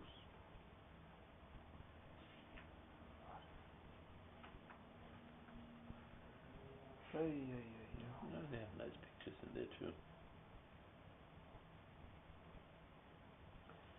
they're all social democrats, but sometimes they also, open up a little bit. Is there still a communist party in Germany? Yeah, there's a communist party. Little one. Yeah. Do you know the interesting thing is that Stalin ordered the communists to fight against the social democrats and not against the fascists, because he thought things had to become worse, and the fascists would make it worse. That's why so many. The social democrats would make it better. Why so many American communists vote for the Republicans. Yeah. So but that's a very dangerous cynical game yeah. they're playing, but why I was always against that is, against this, it must be worse before it gets better. Because it's the 200 million who have to suffer that, really. Right. And it gets worse, right? Yep. Or they do like Steve and Katya and they just don't vote. Yeah.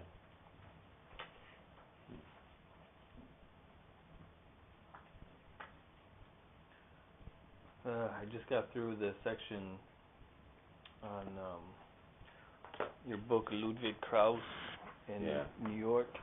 Oh, yeah. With all the Blackwell Island and Roosevelt Island. By the way, things you don't have in there. My God was here, and I told him that the poor were on Blackwell Island. That's where Charlotte was for 19 years. But there was another one for the rich, because they became mentally ill too. That was where Columbia University is now. Really? And they had wonderful apartments so that they wouldn't see the difference between at home and there. And there they had also little smaller apartments, which are also very nice. And that was for the honorable poor. And the honorable poor were teachers and ministers. I said, Mike, that's what you are. You're honorable poor. He got $21,000 a year as a pastor for 20 years. Exist on that. It's unbelievable. It's just shameless, And the two capitalists who paid for him, both of them built $1 million homes with lakes around and everything. And the Pottersfeld. I wonder that he's not more bitter, and more sick than he is already. Well, he must have really loved the gospel. I get that all the time too, when we bring in religious people to speak, and they say, well, I can't take money for this, this is my religious duty or whatever. And I said, but you're working. Yeah, you have to get paid to work. Otherwise you starve, and so you have to, take something for your labor and buy lunch with it or something, or pay the gas. And the being thing does not mean that you don't have a tent, Right. Abraham had a tent, and he had even camels, and even wives and clothing and so on. It does not mean that you have absolutely nothing. You have to have something to eat, to drink, and whatever, Right. It is more an attitude, a more relaxed type of attitude. Don't worry, and then Adorno found that contradiction, look at the birds, and they don't work and they have to eat and so on. Then Paul says, if you don't work, you have to starve to death. That's what the neoliberals took over, the only thing from the Bible, Well, even there with Francis, too, every time, he would run off and go somewhere, he'd come back half naked, and his companions or his other, people in his group would say, "Where'd your clothes go?" He said, "I gave them away." And Francis, you can't give it all away. He died when he was about 36 years old. He went around with a little plate and begged, And they put sauerkraut and pudding and all. It was an unbelievable thing he must have eaten. But it can only be understood from the opposite, He saw what was coming, what this third estate having class, to what insanity that would lead. And therefore the radical opposition.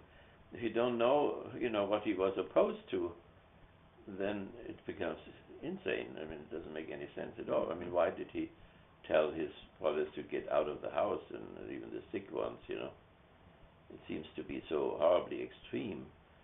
And you don't know how extreme that having guy is, and why it has led to. Just today, look at this, the attitude towards Syria, the attitude toward Iraq, where the whole thing has started again, as it was before. So it is all really insane, that having attitude, Having the Michelet Rubber Company in Vietnam, having the coffee from El Salvador, having the oil from Iraq and so on. This having, you know, and if you have 3 million, you need 6 million and so on. The American Creed there, you know, there's a movie on every night, American Creed. And well, these are just, you know, they have a few million. There are other people who never go to prison. They have billions, you know, and still it's not enough. And the yacht, you know, and the private airplane, and I mean, there's no end to it. Having, you know. Yep. And that is what the opposition was all about. And so, private property is only 10,000 years old, you know. And it comes with farming and so on, with land, you know, land cultivation and so on. Enclosures. In the cities, yeah, and then one more. And with that come these just wars, so-called just wars. And all these so-called just wars were just wars of thievery. Hitler's war against Russia, you know, was a thievery war. Until he was stopped in Stalingrad. It was 70 years ago, by the way. When the Sixth Army surrendered. And Paulus. And we almost made it there. We almost stole everything, and then their hands were cut off. That is a very, very interesting way of thinking about it. You know, you make it concrete. You know, St. Francis is the most wonderful figure in order to make that clear, because it appears in such purity. You know. Well, it seems like, you know, when Fromm says something that the church should reform itself in the Gospels, right, yeah. that is Francis in many ways. Yeah, right. So of course, yeah.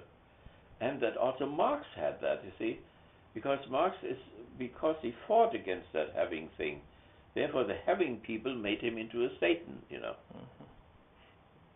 I mean, his whole struggle is against the idolatry of capital. I watched today something about Apocalypse 101. It's doomsday things.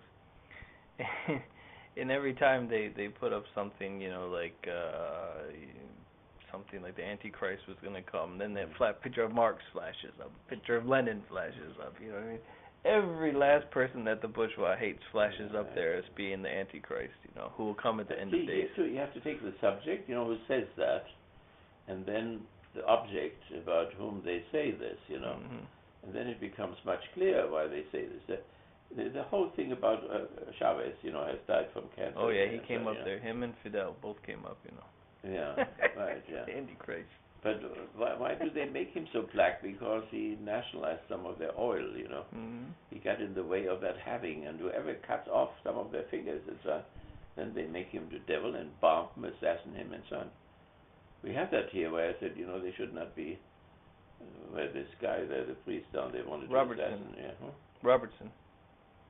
What was his name? Robertson. Yeah, Robertson. The 700 Club. Yeah, he did it, but also our priest down here. Oh, Sirico. Yeah, he Sirico said it too. took it up too, but about killing Chavez. Protested against it. Now he's dead. I hope they're happy, you know. But there's another Chavez coming after him, so yeah, Maduro. They don't stop. Yeah. Yeah, this whole thing with Hugo Chavez being the arch terrorist. I mean, Fox News was talking about how he was even more dangerous than Bin Laden and everything. It's unbelievable. Yeah, and he's a good Catholic down there. You know. The president of Iran, he embraced this woman, Chavez widow, there, you know. And right away they make a big thing. A Muslim is not allowed to touch another woman outside of her family or whatever, you know. I mean, it's a ridiculous type of a thing, but it's close always to the level of insanity, and we don't feel that way because we grew up with that and we think it's all normal, but it's also terribly unnormal. You know. And so, you know, it's not St. Francis is crazy. It is this having thing which makes us crazy. Not so much individuals, whole countries are involved there. I mean, Hitler wanted to have the same, have that land there, as the British wanted to have India, you know, and as we want to have Latin America and the Philippines and so on. So it's not only individuals who have, but it's whole countries then. And now they have North Korea the same way again, you know. They show that little round guy there and make him into a devil with every news they bring about. There was this football player, what was it? Or Dennis Rodman. Yeah, right. The basketball player. Basketball player. he just didn't care about it. He went under the radar. He said he's going back to spend some time with his friend Kim Jong. And this ridiculous thing, disturbs the whole propaganda machine. There they work so hard to make him into a devil. There comes this guy and says, "My friend, I'll play with him soon." Yeah. Yeah. Oh boy.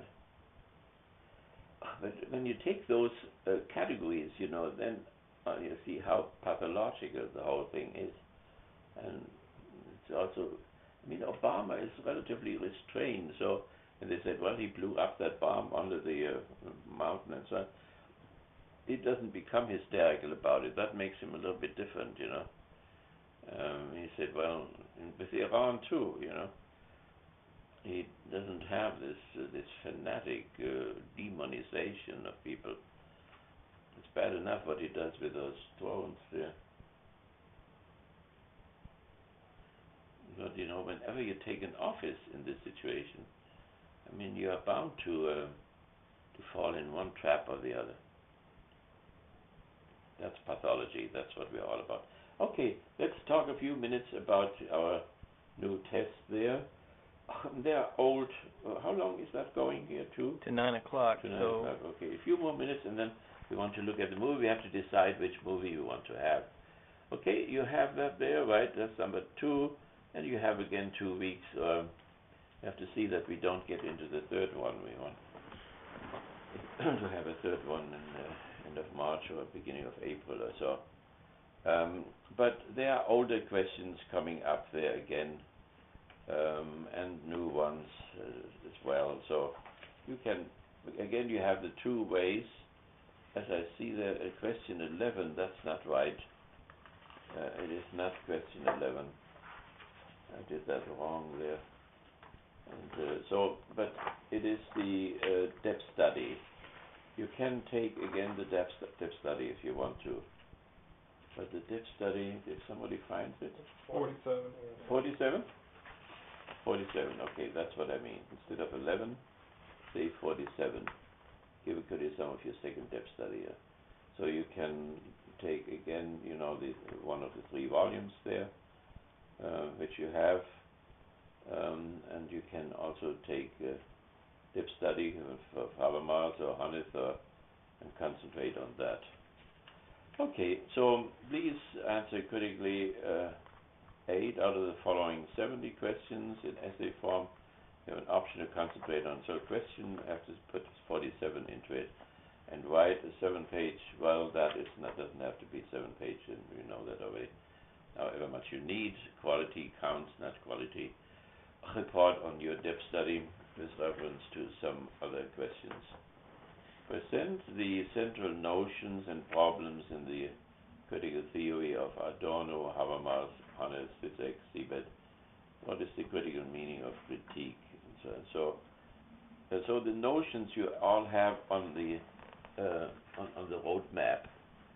You could say that the roadmap, they are all here it is, and have them all. So on the first page of the roadmap.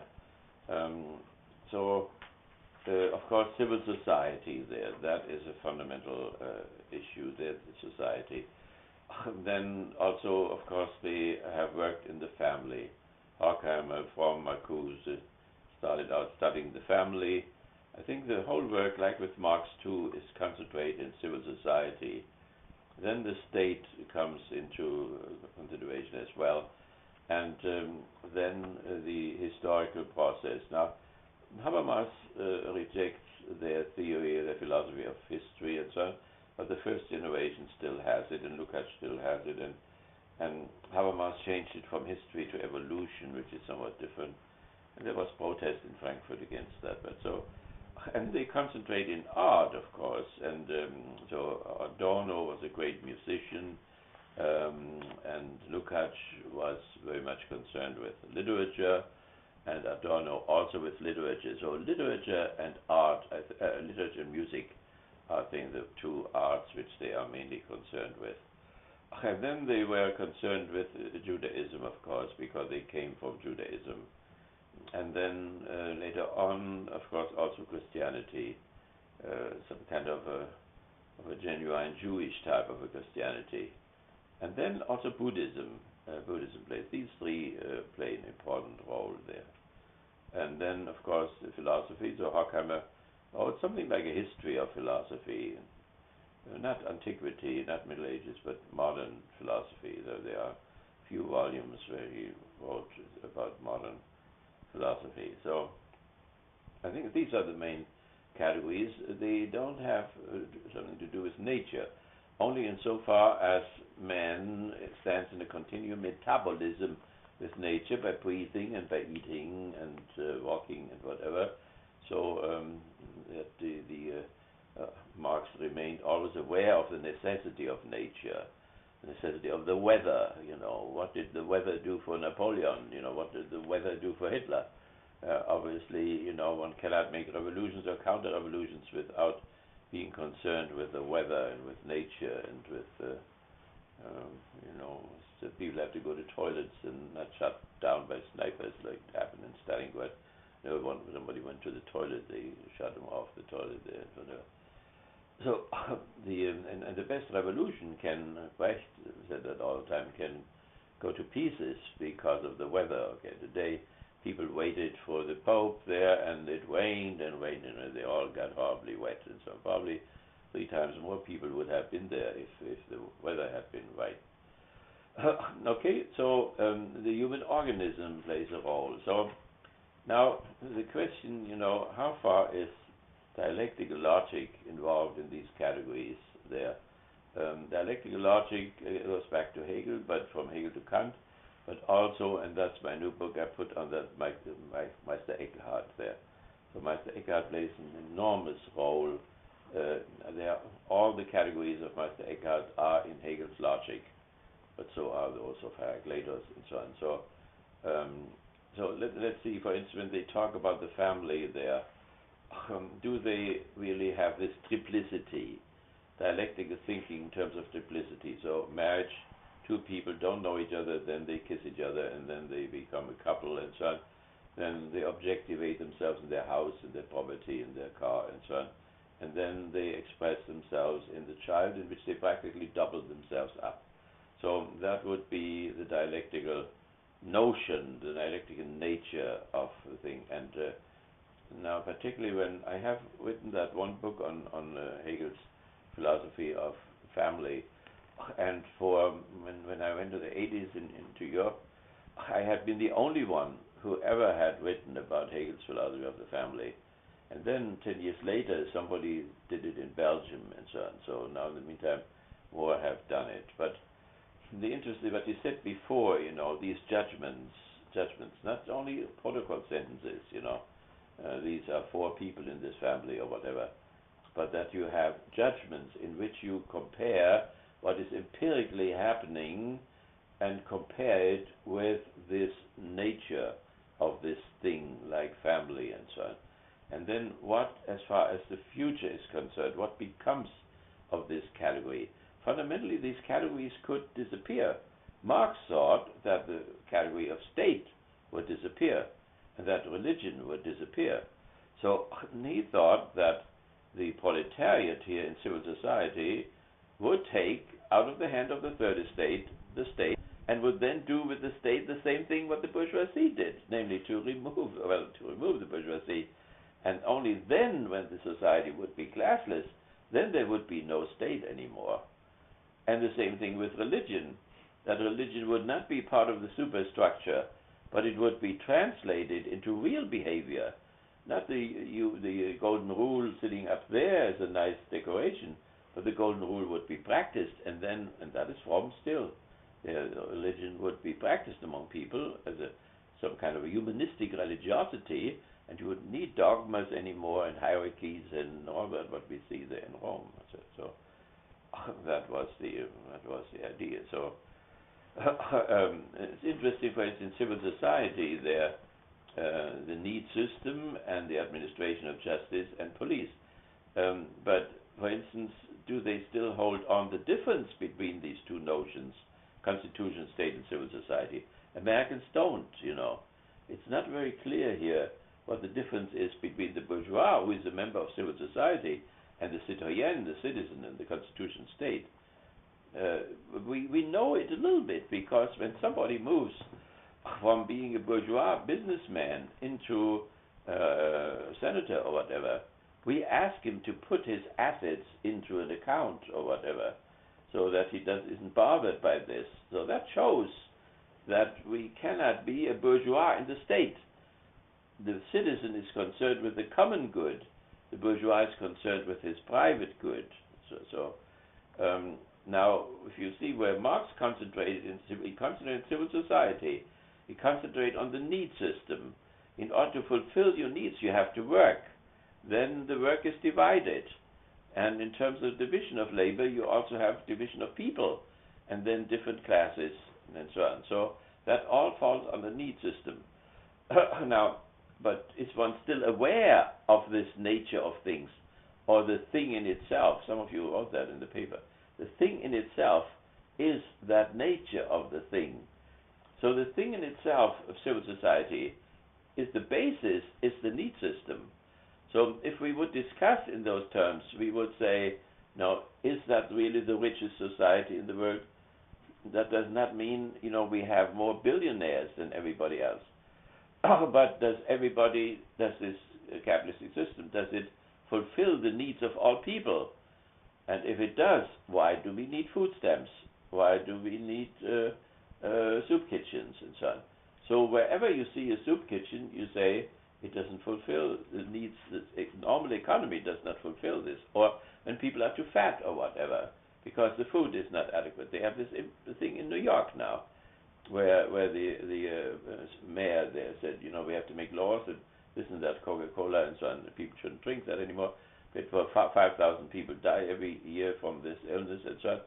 And so we have to change. And they went to a court, and the court has stopped the whole thing again, and so on. So, but is it possible to change the mind of the American people in such a way that when they look at all these problems, they start out with A, and not starting out with the guy who has started with 20 cents and now he has 20 billion or whatever?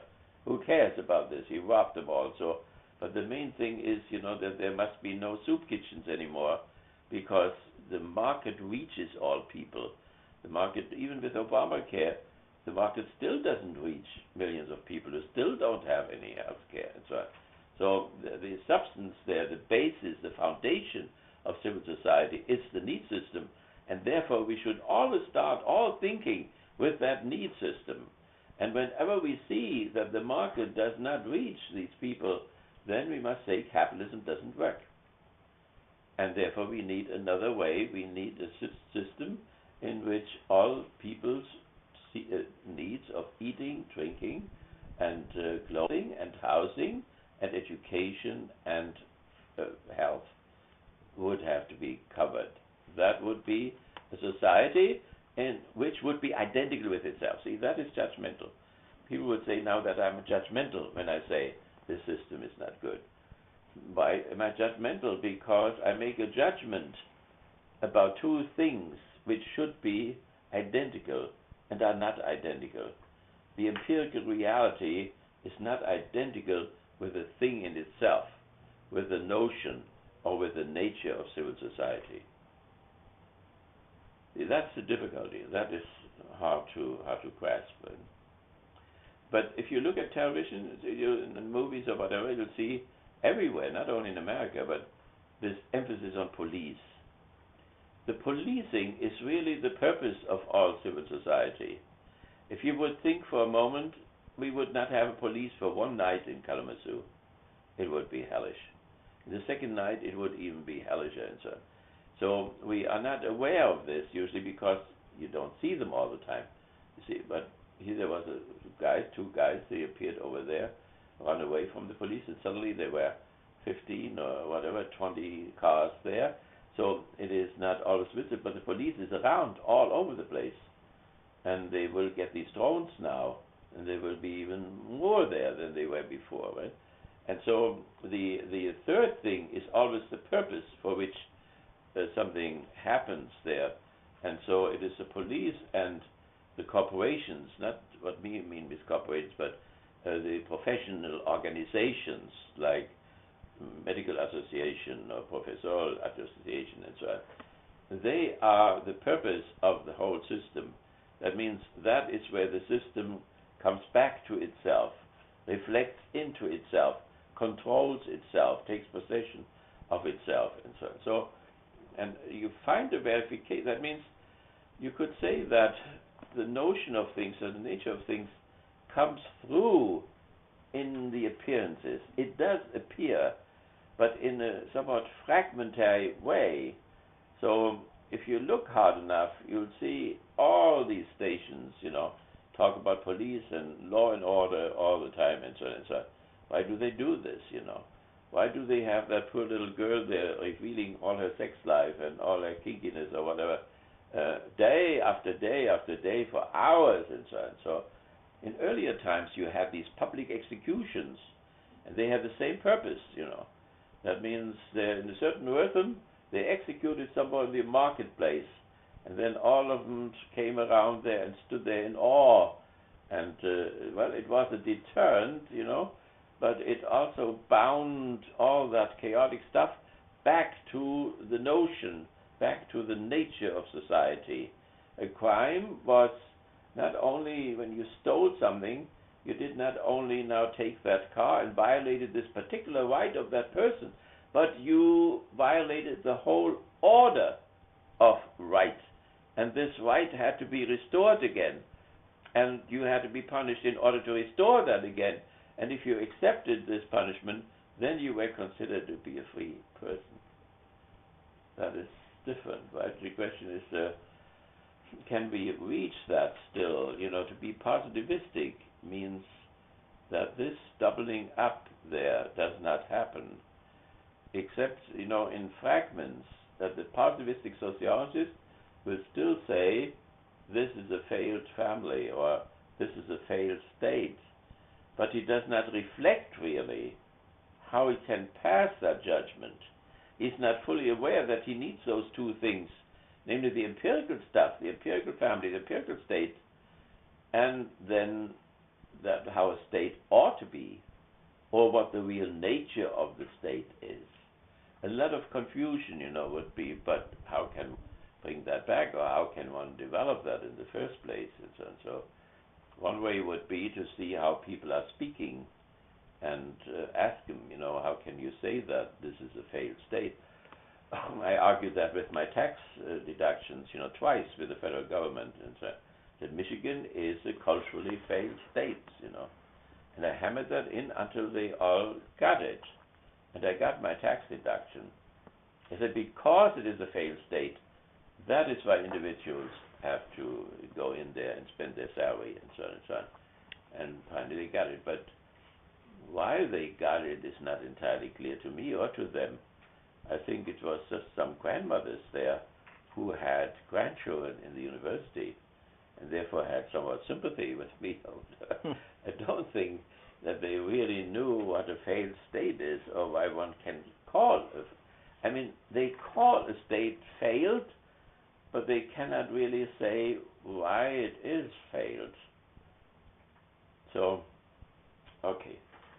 Even, in terms of death, the death and illness I try to make that clear today in my book there. Hegel would say, that there is the living organism, living organization, and if it's healthy, you would see that the empirical appearance there fits together with the notion of a living organism. And you would say, this is a real healthy person. And then something is sick when one or the other organ, also does not function anymore. Then a difference appears between that organism who is walking around there and what the very nature of a living organism is. And death means that all the functions are shutting off, all the organs are shutting off. And then, the old people said the separation of the body and the soul, as we used to say, Hegel said, and I wonder how he would say it now, but that's how they said. So but what really happens is the shutting down of all systems, and that would be death then. So, but the important thing is death is the total departure of what is there, this body which is still left, from that what the nature of a living organism is.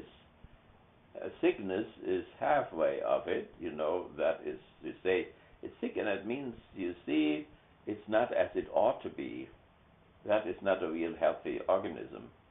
And then when you go further, then the person is dead, body and soul have been separated, they said, and so in that sense, there is no agreement anymore, no identity anymore between the nature of the living organism and that little dead bird there, or dead person, or dead tree, or whatever, what is around there. So, okay, so these are the fundamental categories, and that is what the question there is about. And, do you want to move to the film? Yeah, or? let's move to the film. So we can, the next time we can look up a few more questions, and you can decide again what you want to do. By the way, if we get into trouble with time, we don't have to do the third thing. We can just do the second one, because you all have good grades anyway already. So so that gives you a little bit more time. We are all in the middle of March now, right? So let's make two. Is that okay with you? Okay, so then we take the second one, and that will be our last one at the same time. And that gives us a little bit more time, right? Yes, sir. We're in the middle of March Madness, remember? Yeah. March Madness comes every year. March Madness. Oh my God, yeah, it's coming up soon. I have a guy there who claims another one of plagiarism, and I had that before, Oh, wonderful. And this guy is calling up, and he's so fanatic. I said, what should I do? I'm against the death penalty. Should I kill him? I said, has an injustice been done to you? No, I got a good grade. So I said, so why do you bother so much, about it? No, this guy does this. He wants to have revenge somehow. So one student's plagiarizing the other one? Yeah. Oh, jeez. Yeah. Like the blind leading the blind? Yeah. I don't know what this thing is, I talked with him on the phone. I said, look, if to this plagiarism, one would get a good grade without having deserved it, that would be one thing. But he didn't say that. Or that he, because it was stolen from him, now doesn't get a good grade, but he does get a good grade. I gave him a good grade. So, but he wants to have more. He wants to have the order of right restored. Oh, jeez. Yeah. He must be one of those guys there, yeah. So I have to see what I can do with him tomorrow. Yeah. He sounds like one of those evangelicals or so. Oh boy. Yeah, very, very orderly person, and everything has to be right. And there is this scoundrel in my program, and I have not even noticed him. I said I did notice him, but it's strange. It's not entirely psychologically healthy, I think. But I have to go into it and look again tomorrow what happened. Okay, now what would you like to see? We found that again, right? We found that? Yeah, found the pianist. So do you want to go on with the pianist a little bit more? Or do you want to go to Nuremberg? I have also a short one that is Hitler's secretary there, but maybe that's not so interesting. So what do you want to do? How interesting is that pianist? We vote on it. Who wants to have the pianist? I'm fine with the pianist. Yeah, okay, let's have the pianist, okay? Very good. And then, can you take it out later on too then? Yes, sir. Good.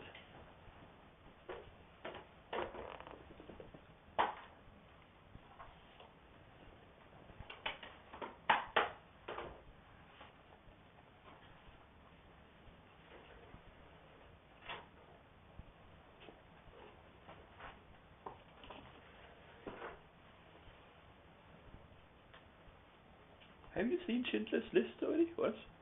Long time ago. Long time ago, yeah. I went to where it was filmed there when I was in Poland. Yeah. Do you know where it was filmed? Yeah, it was filmed in Krakow. Really? Oh. And I went to his factory too. Really? His factory is a museum now, so there's only a small part of it which is still looks like a factory. Otherwise, everything looks like a massive museum. Now, that was in Krakow? In Krakow. Yep. But then he moved it to Bohemia, right? Yeah, after a while he moved it to Bohemia. But there was, they were in the ghetto there, and then he would transfer them every day to where they would work, and then they would bring them back to the ghetto. Yeah. And then they wanted to take them to Auschwitz. Yeah, right. Which was just, half hour away or so. Really? Yeah, Auschwitz is just right outside Krakow. I thought it was in Warsaw. He was not in Warsaw? Uh-uh. Oh, in Krakow. He's in Krakow. And, but that's when he bought them and moved them all. So. Yep. That was extraordinary, But if you think of all these many businessmen who didn't do that, right? Yeah. Just took the money home. Well, it was amazing. We got to the Schindler's factory, and outside of it, there's this big plaque dedicated to the victims of Holocaust and to Schindler from the faculty and students of Albion College. Really? How did that happen? So I took a picture of it there. Really? Yeah. How did it get there? Do you know? Yeah, they must have made some kind of donation or something. Turned the factory into a museum. Really? Yeah. It's amazing. What a progressive place this is. Yeah, it is. And then we went downtown in Krakow, and they showed us this is where this scene came from the movie, and but it was really cool. Yeah. So. That's amazing. All right, let me get this started so here. You put it in? Yep.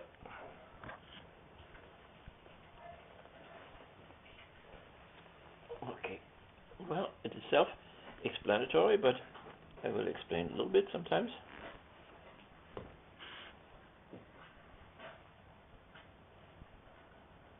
Okay, now he's outside of the ghetto now. I think that's how far we came, right? Yeah. Mhm. And there is this former musician, this woman. They took care of him, brought him some food, but then I think they get lost.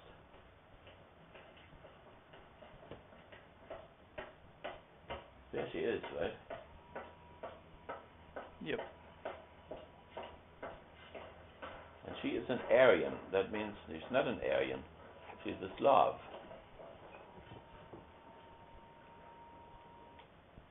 He is a Jew and she is a Slav.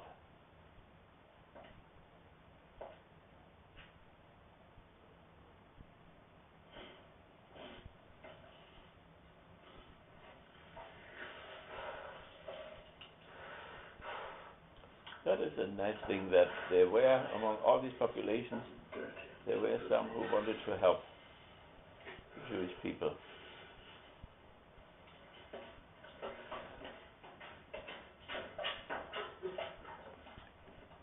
So remember, he was a radio pianist, and she was one of those singers, I think. There's her husband.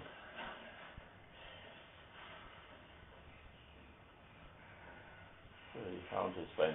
We have much time. Come on. So they set him up in an apartment, right? Yeah, that's it. He had a bath. I'm sorry. Yeah, it's good to see. But they have to keep moving.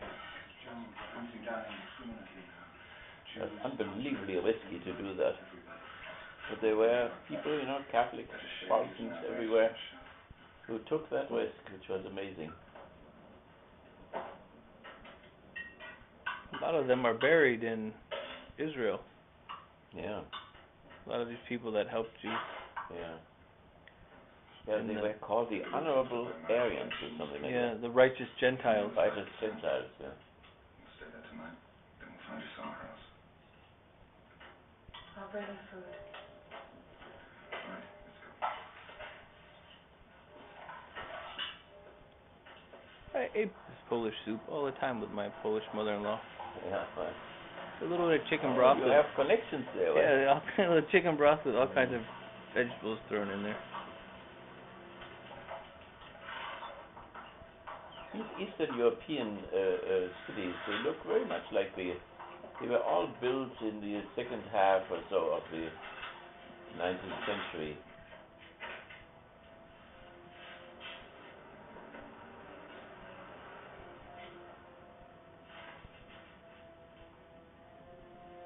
I'll show you where you're going to sleep.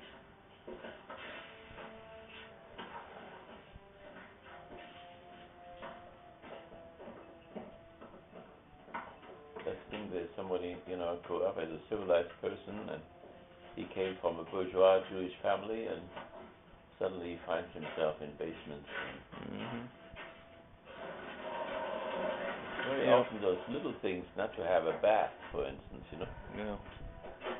In Poland, they said, when I traveled there, was probably the most integrated of all the European countries. Had the largest percentage of minorities. Yeah. Now it has the least. Really? After the Yeah. extermination of the Jews in Poland. It's not going to be very comfortable. I'll be fine. And the ones that wanted to become the most mono-ethnic are now the most integrated, like Germany. Yeah.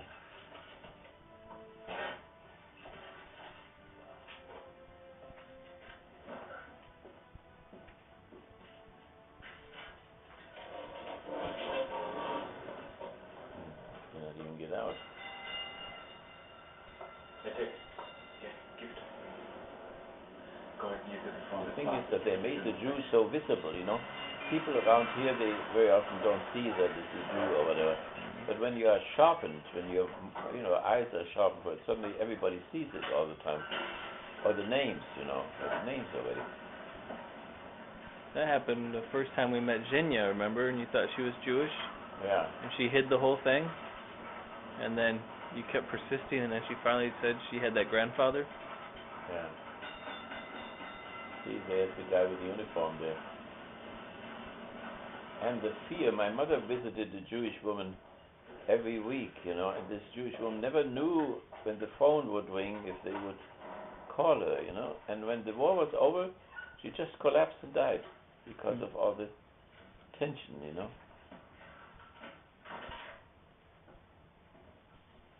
going to draw the curtains now. They found an apartment for him. But you leave them open during the daytime. Don't forget. Must feel better on this side of the wall, huh? Yes. The whole society is unbelievably policed, and that is part of the fascist state. It is a police state. Some bread, potatoes, onions. Come again. Let's come over visit twice a week. Bring more food. See how you are. This is very important. In case of emergency, immediate emergency, go to this address.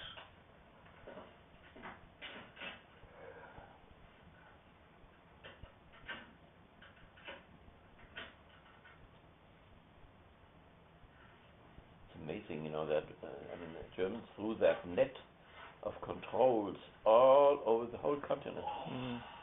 It's amazing, like an army of ants crawling all over the place. Sheer amount of terror they put into the population. Yeah. And then so much of the population wanted to cooperate with them as well, Yeah, the fear, and sometimes I'm having backflashes, how that really was, this whole control, in the house there were people who controlled people. They set up one particularly who listened what radio you had, but even when he wasn't there, you always had that feeling there's somebody there all the time.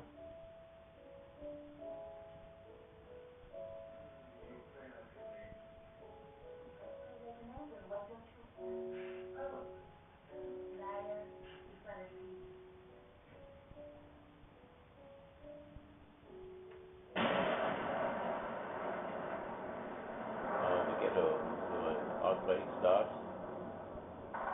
What's the uprising? Uprising, yeah.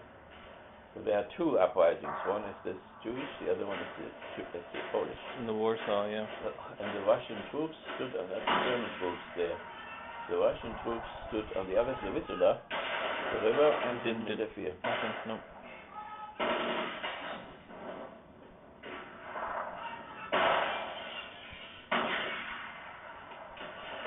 There's a really nice uprising museum in Warsaw. Yeah, that was the question all the time, why did the Jews not rise, And there were 3 SS-men and 3,000 Jews, why didn't they kill them? Well, because it wouldn't have helped, because of the whole network. Yeah. Where do you go after they kill them?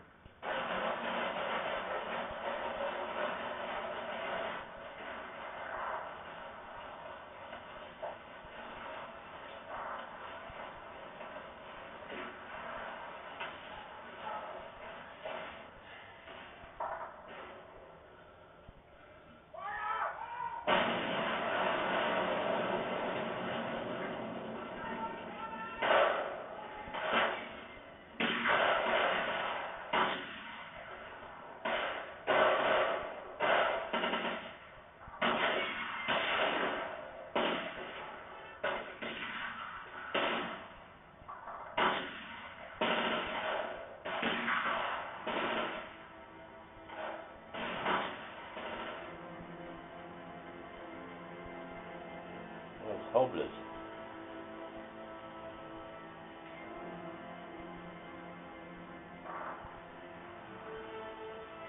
Finally, when the Poles did the uprising, the fascists came and they just carpet bombed the whole city of Warsaw. Yeah.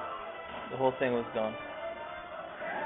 When you go there today, there's only a few the buildings that survived that are still there, and then they rebuilt like the palace and everything and some of the old town, but everything else is rebuilt under the Soviet period. That's the SS there.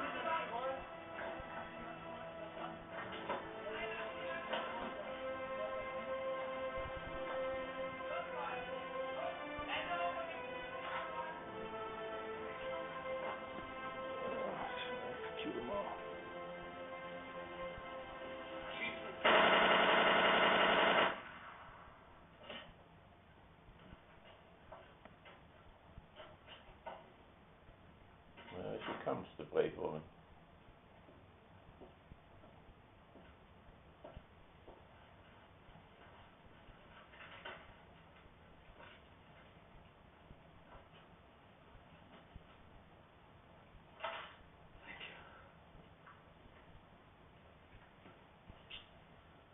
I wanted to come earlier.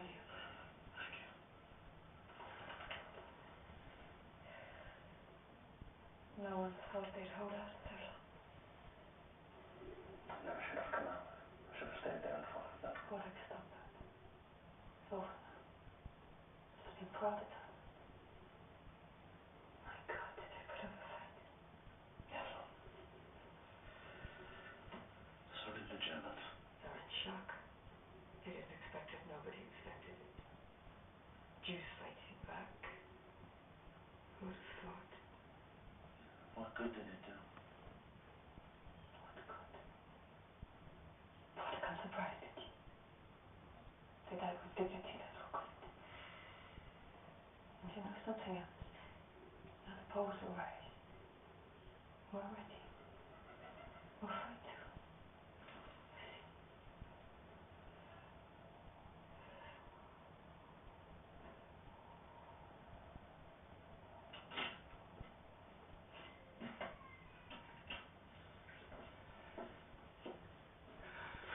What do you think, Siebert?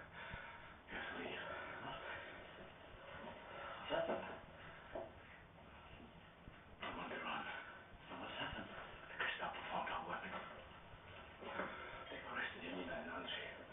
They're bound to find out about this little. You must get away at once. Where do you want me to go? Look at me. I'm not leaving. Gotta take my chances here. That's your decision. But when they storm the flat, throw yourself out the window. Don't let them get you alive. I have poison on me. They won't get me alive either. And people carried morphine and all these things with them. Cyanide. Commit suicide, yeah. Benjamin had a whole ton of it. He could call 10 horses he could kill.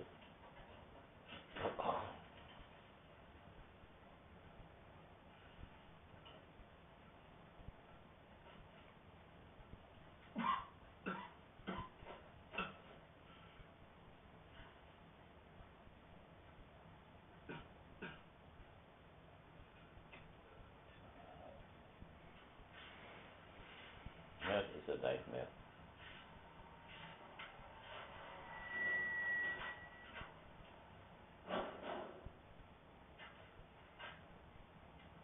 Yeah, they're coming.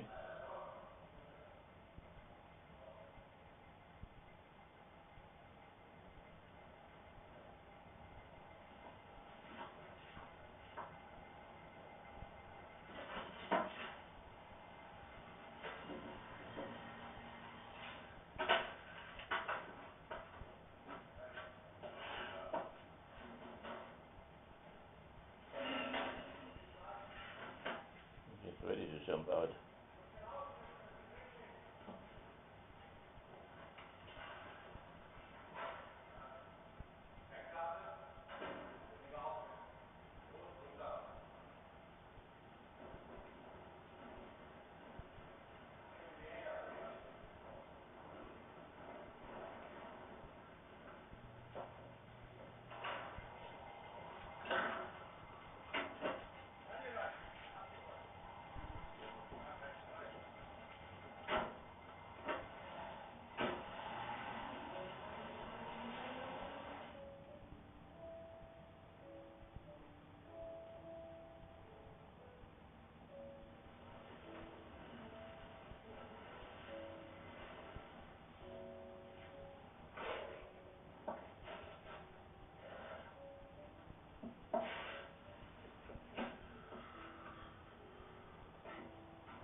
Running out of food.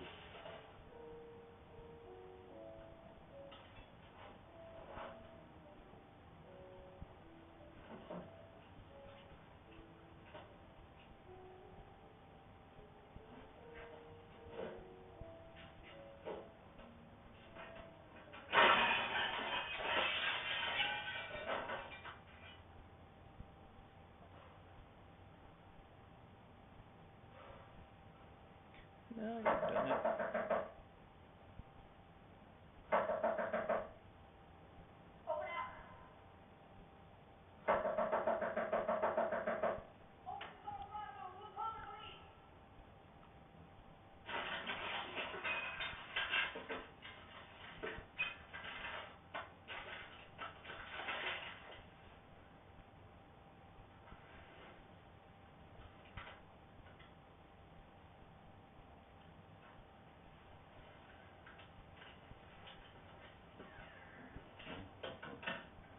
Just know where to go.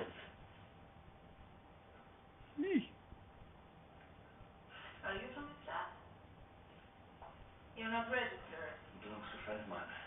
Just came to So you got your identity card? Let me see your identity card. Little nasty woman.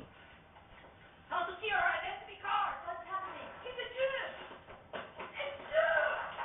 Stop this. No. Yes, they recognize you too. Stop it. Ay, ay, ay.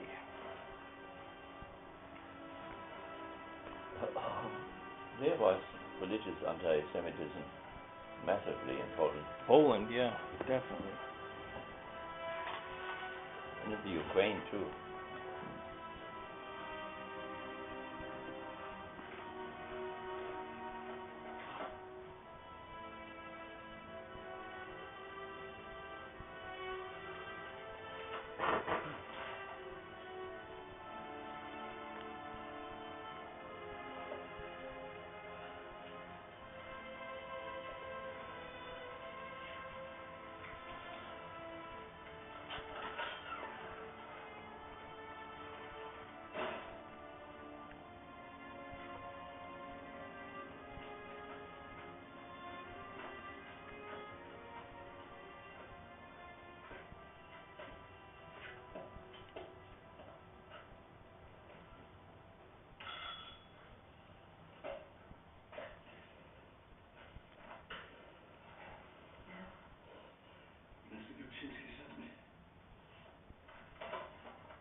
That's his lady.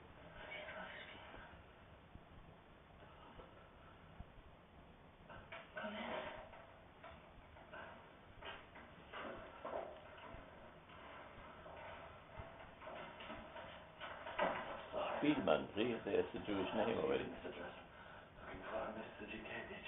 Yeah, Jukevich. He's my husband.